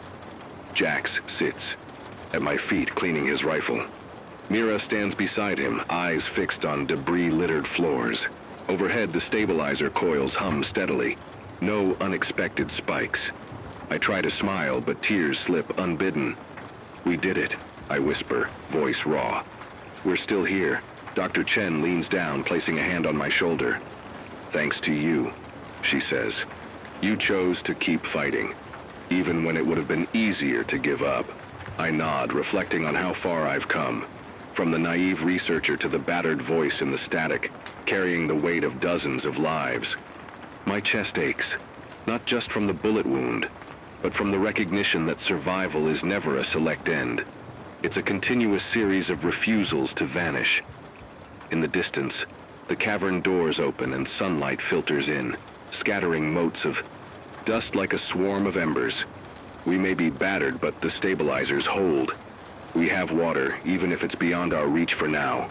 Gyro's threat has been extinguished, at least for the moment. I close my eyes, feeling every bruise, every cut, every shard of guilt. Then I think of the children who slept in the inner chambers, unknowing, trusting us to keep the fade at bay. I think of the father who found water through my broadcasts, the mother who stitched her wounded son because she knew how from one of my bulletins. I think of my family in that abandoned apartment, gone but not forgotten. Their memory is the fuel for my will to live. I lift my hand, brush a loose strand of hair from my face and stand. Hands braced on my healing arm, I step forward. Each step is agony, but with every step I feel purpose ripple through my veins. The turning point is never a single moment. It's the culmination of every decision, every failure, every ember of hope we could not let die. Today we emerged from the brink, our stabilizers humming a quiet anthem of defiance against the fade. But the war is not over. We will venture back into those salt-crusted flats, gather tools, forge alliances, and return to the aquifer. We will rebuild, center our lives around knowledge and compassion, and teach every survivor that even in a world of ruin, hope can be an unbreakable fortress. I exhale dust-choked air, taste salt and metal and survival. At the hollow core of that taste lies a promise. As long as I draw breath, no fade will snuff me out completely. I will speak, I will fight, and I will carry the spark of humanity wherever it flickers. For now, the sky outside is bruised gray, but the dawn within this cavern is sharper than any sunrise we've seen in years. The turning point has arrived, closing one chapter of sacrifice and opening another, written in the footsteps of those who refuse to vanish. The cavern's air hangs heavy with exhaustion and relief. In the hours since the raid, we've tended to the wounded, repaired critical systems, and counted our losses. Gyro Morales lies pinned beneath rubble in the collapsed East Tunnel, his army's threat extinguished, at least for now. That final blast in the East Chamber sealed off the raiders' approach, buying us safety, even as the tunnel caved in behind them. Since then, silence has settled over the cavern like a fragile blessing.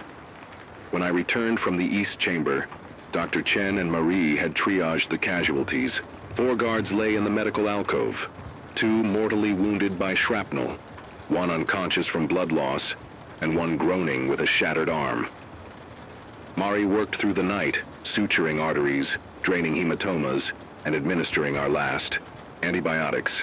In the final tally, 8 souls would not survive this day, 6 of them defenders who fell holding the stabilizers.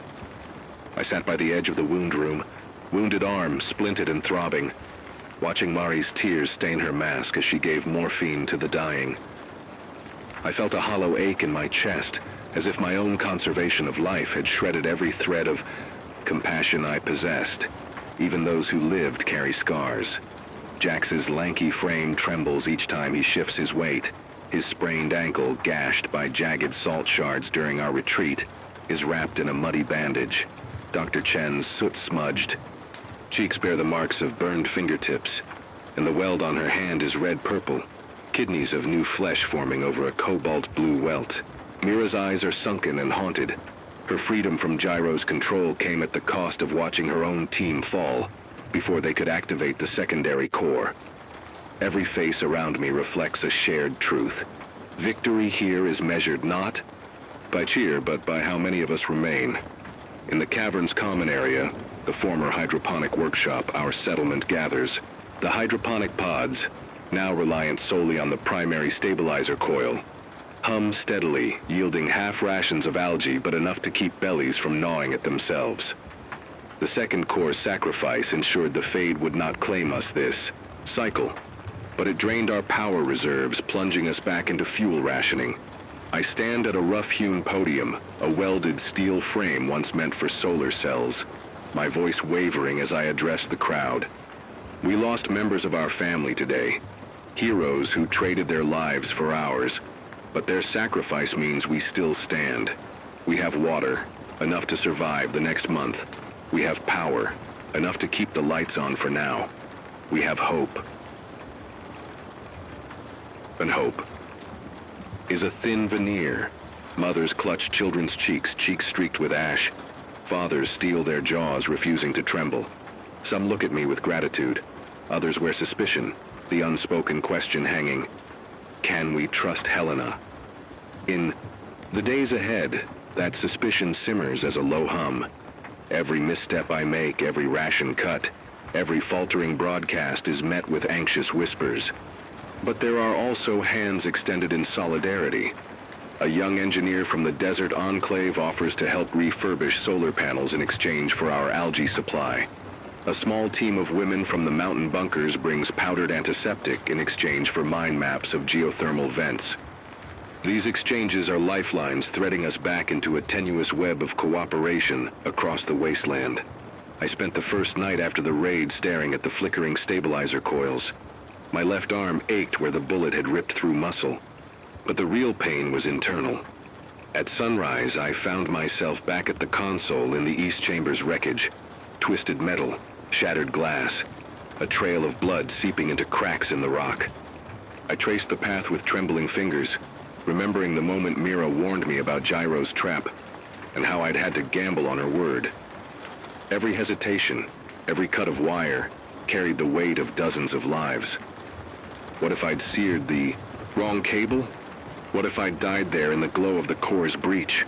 Yet in that moment of dread, I also glimpsed something vital, the raw muscle memory of purpose. I'd been a researcher once, studying climate data, charts, trends, but in the blasted aftermath of collapse, studying alone offered no salvation. I had to act, imperfectly, desperately, and with information that was often incomplete. That reckoning changed me. I no longer believe in the luxury of certainty. Instead, I trust in action. If I had waited for perfect knowledge, we'd all be gone, consumed by the Fade or conquered by Gyro. In forcing a decision, in leaning into uncertainty, I found the grit to survive. Since the raid, the environment in and around Haven 23 has grown both bleaker and subtler. The cavern's hydroponic lights cast an eerie glow on half-dead lettuce and algae, their leaves curling but still sustaining us. Outside, the salt flats settle into a quieter state. The dust storm that roared over the dunes has abated, leaving only an ash-gray haze. When I climbed to the antenna just after dawn, I found small green shoots poking through cracked earth near the cavern mouth. Resilient pioneer plants carrying faint promise. One lone sprout of halophyte grass shifted in the wind like a ghost. Of a forest, it was a reminder that life persists even in sterilized soil. Birds, once nearly extinct here, are returning in trickles. I heard the first mournful call of a desert lark 3 days ago. Its feathers were dingy, etched with salt, but it perched atop a collapsed wind turbine skeleton pecking at scattered seeds. I froze, not daring to breathe too loud. In that moment, the world felt both fragile and alive.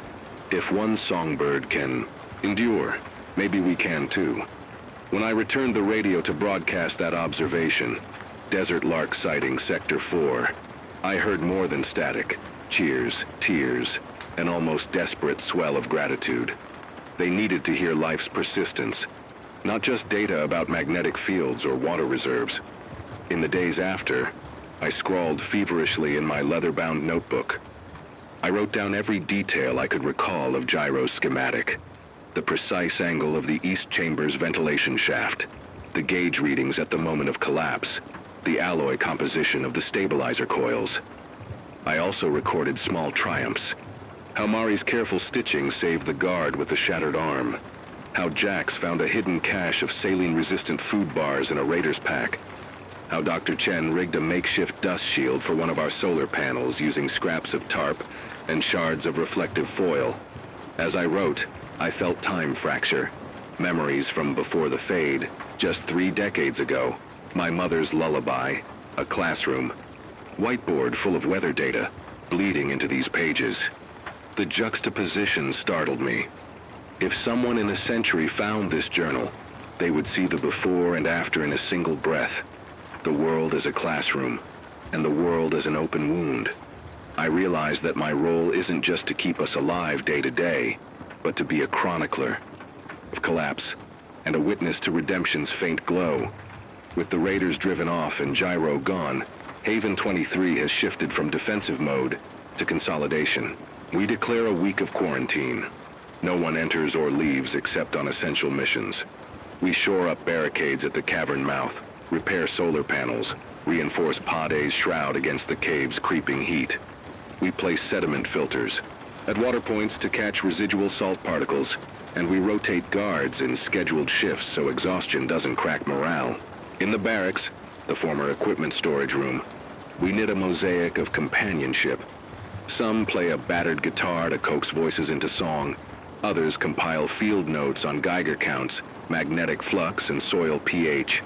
Mari leads a series of informal lessons on wound care and basic botany, teaching children how to identify edible cacti. The routines are a balm. Each day I broadcast a morning update. Weather patterns, magnetic readings, hydroponic yields. My voice pulls more listeners than ever. Settlements near the old railroad tunnels. A scavenger camp by the sunken highway bridges. Refugees camped among melted oil rigs. They tune in not only for information, but to hear that our stabilizers hold that the fade will not claim us in this cycle. I sign off each broadcast with a simple plea. Stay alert, keep hope, share what you know. The community's mood swings between tentative relief and still smoldering grief. Yesterday at midday, we held a small memorial service near the cavern's entrance. A motley of faceless bodies rose on crude wooden crosses.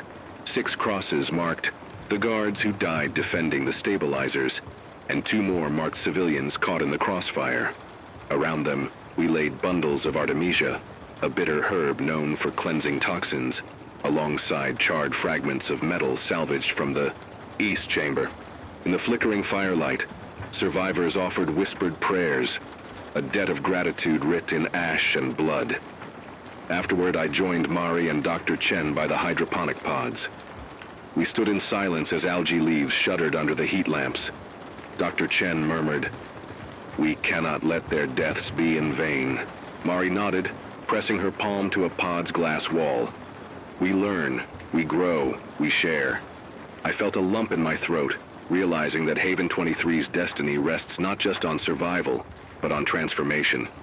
We must become alchemists of ruin, turning loss into knowledge, despair into community, and poisoned soil into fertile ground.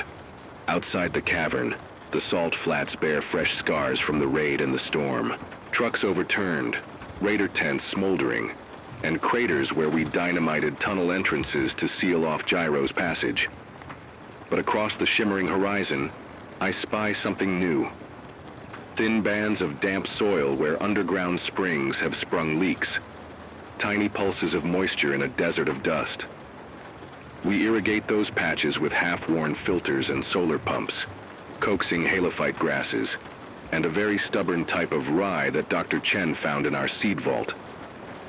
Yesterday I spotted a handful of green seedlings pushing through yellowed stalks.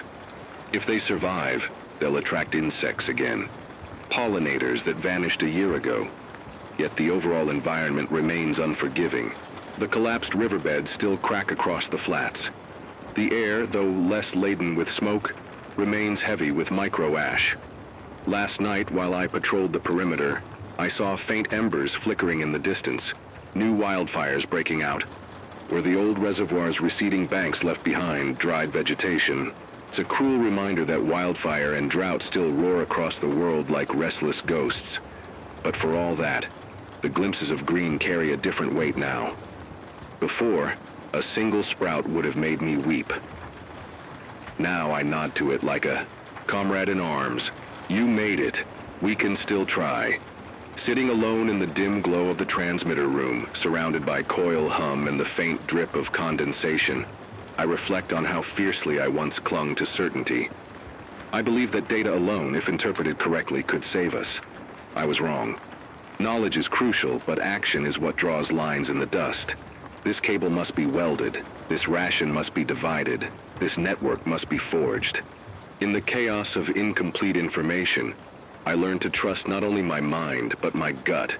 When to calibrate, when to leap, when to believe others at their word.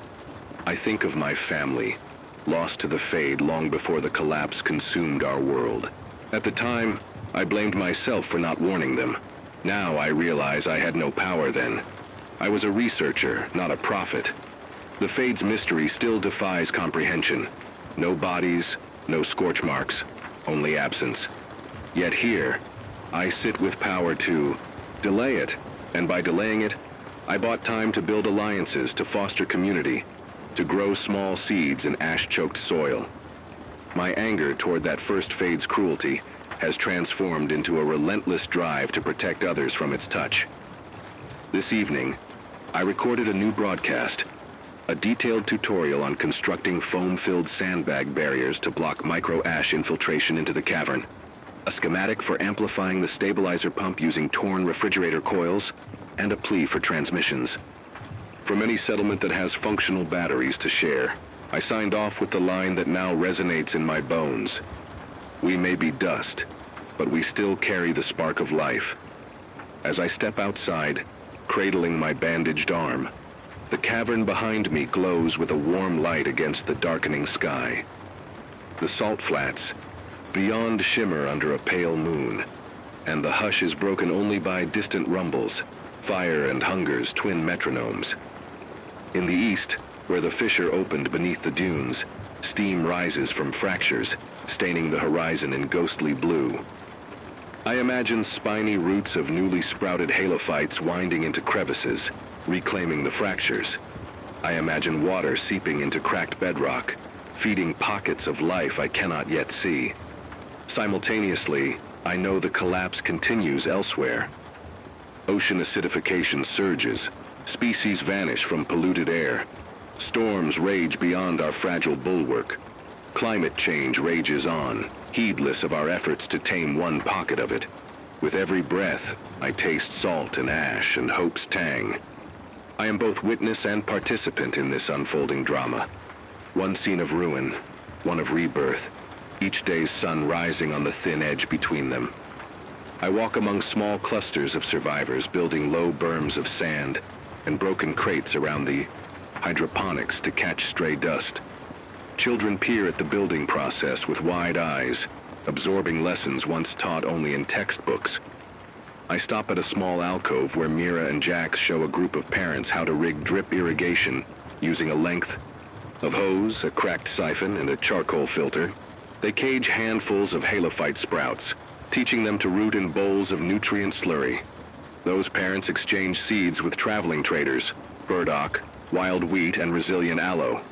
In every exchange, I see the glimmer of a patchwork civilization, being refashioned from the remnants of our old world. When I return to the transmitter room, I tune the mic and press broadcast. The static crackles as faraway voices rise. A farmer from the collapsed Midwest says he found a small silted spring near a former mill. A teacher from the southern deserts offers to send lessons on reading and arithmetic. A medic from the coastal ruins inquires about producing saline-resistant algae strains. Tapping my fingers against the console, I feel the world is shifting, still broken, but threading itself together in ragged, hopeful strands. Later, as I huddle alone in my cot, the cavern's lamps dim to conserve power. I replay the day's events in my mind, both the triumph and the tragedy. I feel fragments of pride. Our stabilizers lurk beneath this stone ceiling, drawing lines of protection against the fade. One more time. Yet I also taste the metal tang of loss. 8 lives erased as surely as any fade. My scarred arm throbs. In the darkness, a reminder that I traded flesh and blood so that these coils of copper could keep humming. Sleep comes fitfully, punctuated by nightmares of collapsing earth, mutant cacti sprouting in my chest, radio frequencies warbling into silence. But each time I wake, I'm greeted by the low hum of the stabilizers, a lullaby of defiance. With each heartbeat, I vow to hold that hum steady, to keep scarred earth from swallowing us entirely. The dawn will rise again tomorrow, and I will climb the ladder to the antenna, wipe the solar panels, and broadcast updates. I will continue, shaping this community, guiding engineers to reinforce stabilizer coils, teaching children that seedlings can emerge from sand, and reminding adults that stories of abundance, before the collapse, exist for a reason, to show us what we might one day restore, however faintly. Out there, firestorms will still flicker on the horizon. Water sources will still dwindle. The fade will return its silent demand in 23 years. But inside this cavern, among these people, we learned that survival is not merely about holding our breath until the end. It's about collaboration, acting on half-truths, trusting fractured alliances, and gathering every shard of hope to rebuild a mosaic worth living for. As the world fractures and trembles around us, we have found a moment, tense, fragile, precious, where life flickers against the void. And in this moment, I know that all the bitterness, all the sorrow, all the blood and ash have taught me a singular truth. Resilience is forged in the crucible of sacrifice. We are battered, yes, but still breathing. We are scarred, yes, but still building. We are a community not because we shared comfort, but because we shared pain. And in that shared pain, we found purpose. Tomorrow, I will broadcast again. I will guide hearts toward water, and minds toward solutions. I will remind every listener that even as dust settles on ruin, every ember of life is a spark we must fan into flame. Because though nature writhes in collapse, it also waits patiently for our coaxing, for our care, for our determination to rebuild. And if we hold fast, one day those halophytes will yield grasses, streams will run clear, and maybe, just maybe, the earth will breathe anew. But for now, I close my eyes to the cavern's hum, letting it rock me into an uneasy sleep. In the quiet, I say a prayer to the ghost of my family. I will not let your memory vanish. We still stand, we still fight, we still dream of rain. And in that promise, I find myself changed. No longer the researcher scanning charts, but the guardian of a fragile flame, burning bright against an encroaching darkness. The cavern is quiet now, save for the soft hum of the stabilizer coils and the occasional drip of condensation from the cooling vents. Outside, a brittle pale dawn filters through the haze, dust particles suspended in a glassy hush. I sit on a worn crate beneath a flickering lamp, cradling a cup of algae tea that tastes faintly of iron and salt. My arm is wrapped in a fresh bandage. Once again, my body bears reminders of the choices I've made. 48 hours have passed since the raid, since the final blast sealed Jairo Morales in a tomb of rock and metal. We marked the fallen, tended to the wounded, and celebrated survival with a trembling mixture of relief and mourning. The hydroponic pods continue to trickle out algae, a meager harvest, but enough to stave off hunger pangs for now. Solar panels gleam dully through, a thin layer of dust. The single wind turbine outside creaks as it spins in the morning breeze, generating a few precious volts for our makeshift grid. Yet for all this resilience, the world beyond our cavern remains unforgiving. The salt flats, once a barren white expanse, now bear fresh scars. trenches carved by collapsed tunnels, fields of debris after Gyro's raider encampments were razed. The horizon, once aflame with dust storms, lies oddly calm today. That calm is more frightening than roaring. Winds. It feels like a held breath, a warning that the next tempest could break at any moment, or that the silence itself might give way to something worse. Hope is a brittle thing here. It slips through outstretched fingers if you're not careful. But I've learned that hope is also stubborn, like a single green shoot emerging from cracked earth, or a desert lark's warble at dawn. In the hours since our victory, several unexpected blessings have appeared. Yesterday morning, while scouting a shallow tunnel near the cavern's northeast alcove, Jax discovered a small metal box buried beneath rubble. Inside were 18 sealed envelopes of heirloom seeds, wheat, barley, lentils, even a few packets of hybrid tomato seed bred for drought tolerance. No one knows their origin. Perhaps they belong to a traveling agronomist or a warehouse stockpile lost in the early collapse. But now they rest in our seed vault, waiting for someone to coax them back to life. While I was broadcasting my usual morning update, magnetic field reading, hydroponic yield, ration adjustments, I caught a faint signal from a community in the old Appalachian tunnels. They claim to have discovered a natural hot spring, fed by a deep aquifer. Their crude sensors report a steady 60-degree wash temperature at a depth of 10 feet with minimal salinity. If this is true, it could offer both geothermal power and fresh water, two commodities as precious as life itself.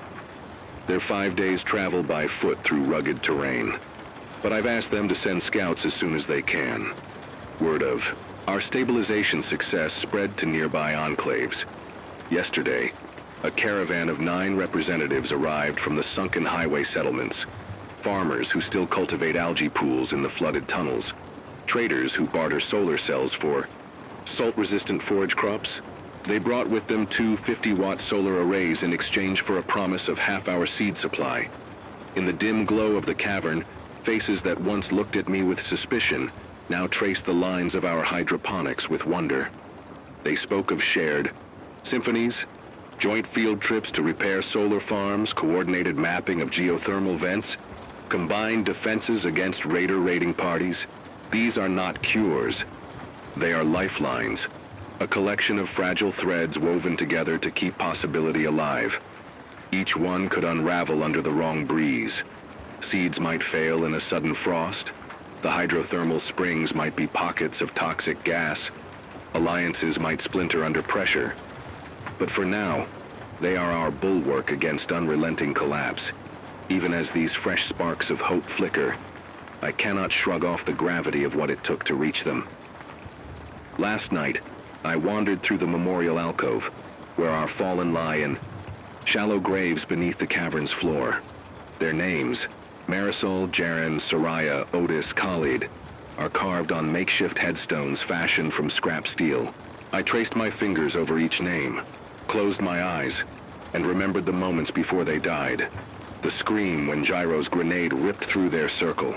The glow of surprise when they realized I'd chosen the correct splice to avert the secondary core's meltdown. The pounding final seconds as our world contracted around us. In some silent part of me, I wonder if I could have done more, if I had asked for help sooner, if I hadn't hesitated at the console, if I had let Gyro have his way and surrendered, the stabilizers in a desperate gamble. But guilt yields no solace. I've learned there are no perfect choices in a world that has fractured along the fault lines of extinction. We make do with imperfect decisions and we endure the consequences. What has changed within me is a newfound acceptance of my own limits. I no longer harbor illusions that I can save everyone or predict every outcome. My purpose, distilled by necessity and blood, is narrower. Keep the stabilizers running. Maintain the hydroponics, share what I know, and learn from those who know more. It's enough. It has to be enough. The environmental reality beyond our gates is as stark as before, yet imbued with slight shifts. Each day, I inspect the cavern mouth for new pioneer plants. Saltbush, dune grass, stubborn lichens clinging to crevices. Yesterday's discovery of halophyte seedlings has given way to tiny clusters of green, their roots already unraveling in search of moisture. I watch them with reverence. If these grasses can push through 5 feet of salt-crusted sand, maybe we can coax barley and wheat to take hold in nearby terraced soil. In the east tunnels where the Raider raid opened fissures, steam still wafts from cracks, proof the underground aquifer remains hot and half-buried. The rock face has cooled to a tolerable warmth, and a thin rivulet of mineral-rich water trickles down into a shallow basin that, to an untrained eye, might look like a mirage. Imagine harnessing that power. A small turbine whirring away beside, a ceramic heat exchanger, providing electricity for a handful of fans to break the cavern's perpetual staleness. It's a technological dream, complicated by logistical nightmares, gathering piping, drilling tools, turbine components from Raider wreckage. But for the first time, the dream has a name: Project Blue Flame.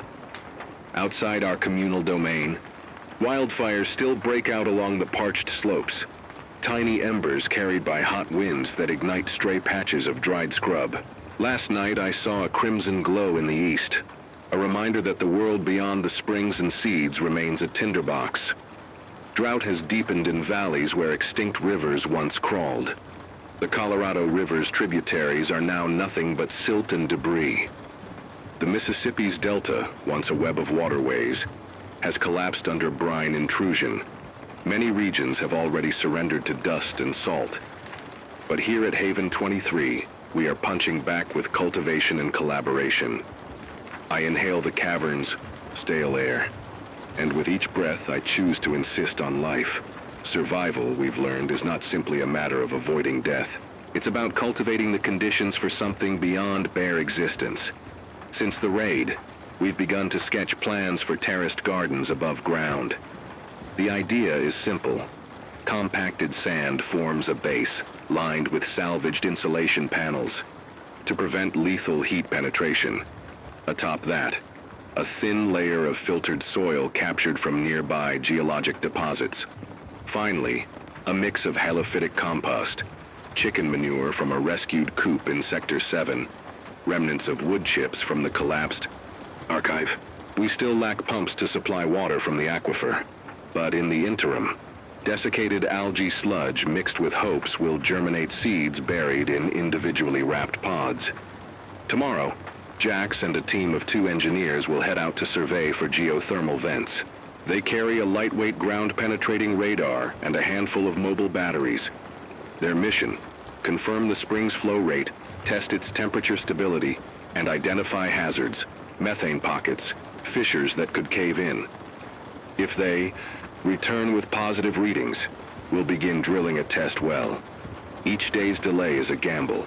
Our seed crop must plant itself soon or remain lost to frost come the next cold snap.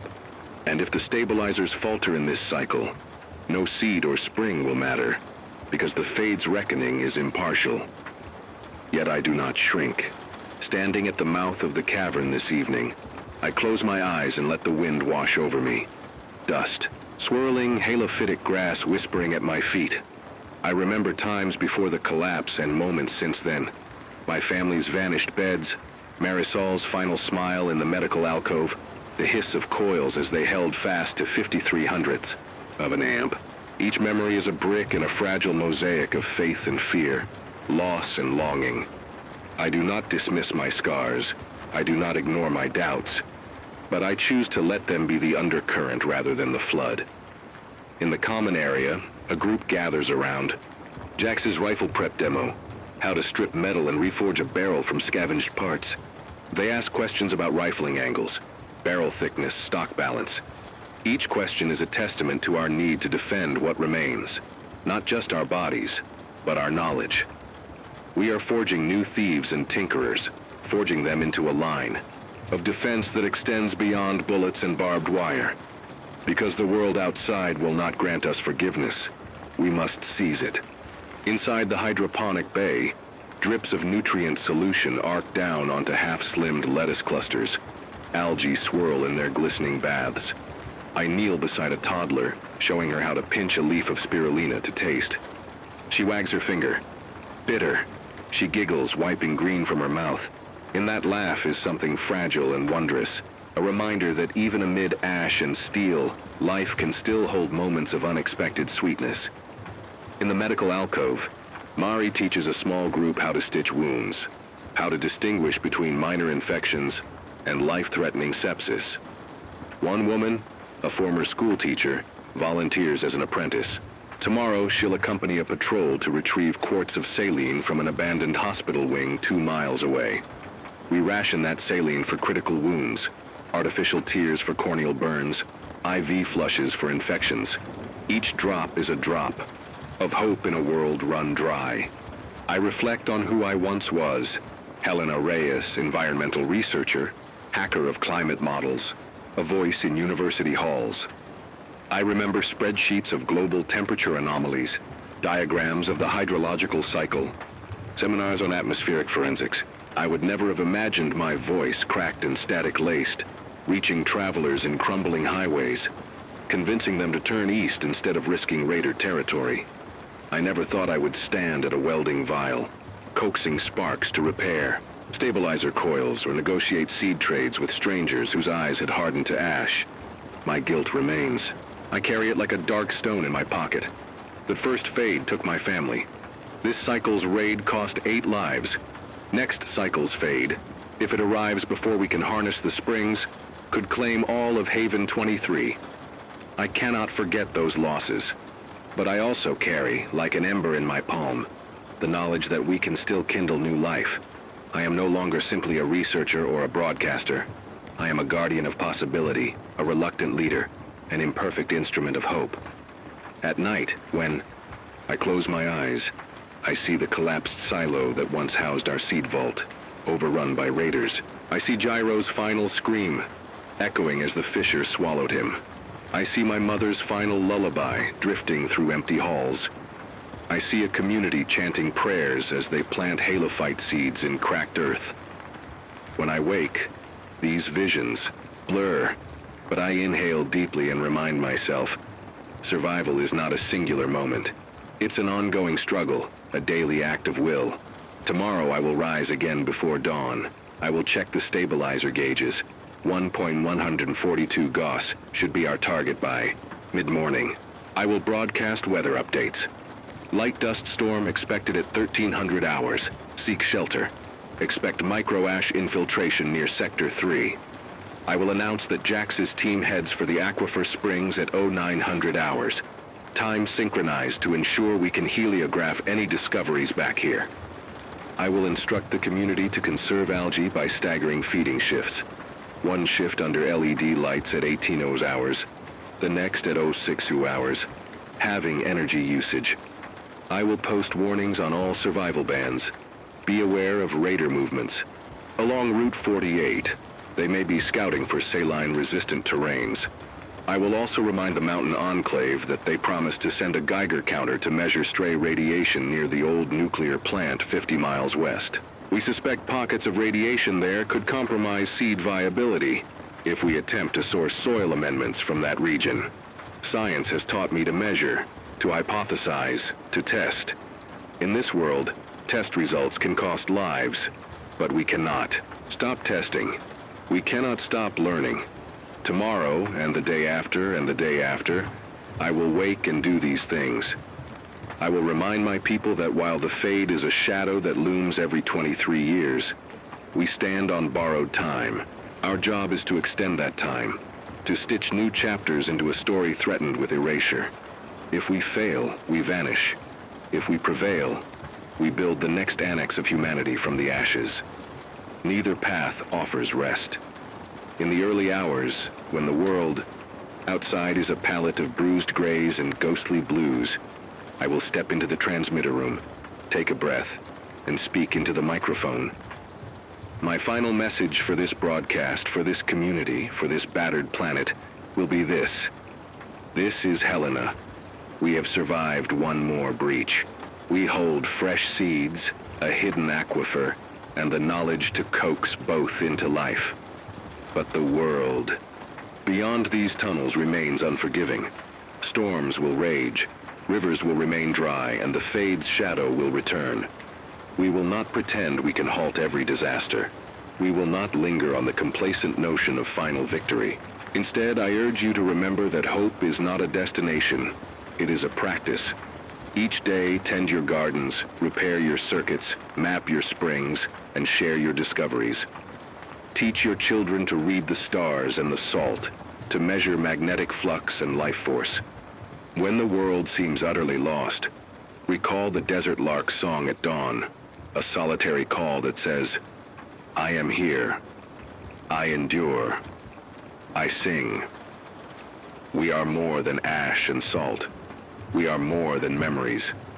We are possibility made manifest in each seedling that breaks soil, each spark of a welding torch, each note of a child's lullaby. Darkness will press against us again. The fade waits for its moment. But as long as you breathe, as long as you reach out to another soul, as long as you nurture one single sprout in a world of dust, there is a chance. Hold that chance in your hands, cherish it, tend it, pass it forward. We walk forward on broken roads. We may stumble, we may bleed, and we may lose loved ones. But each step is a defiance, each heartbeat is a refusal. Each grain of salt that gives way to green is a testament that even in a world of ruin, life can take root. So stay alive, stay human, and keep believing that light can press through the cracks. This is Helena, signing off for now. Keep the spark burning. Good night. I will let the static carry those words to every hidden enclave, every battered band of survivors, every soul listening on a worn-out radio. In that moment, I know I give them more than information. I give them permission to hope. It may be a fleeting gift, a fragile thing that could shatter under the next gust of wind or the next wave of desperation. Yet it is enough to sustain us until dawn, until the next day demands we choose life over surrender, action over despair. And as I lean back in my chair, my cup of algae tea lukewarm in my grasp, I will watch the horizon's faint glow, reminding myself that even in a sky painted with dust and uncertainty, the sun still rises, and I am here to witness it.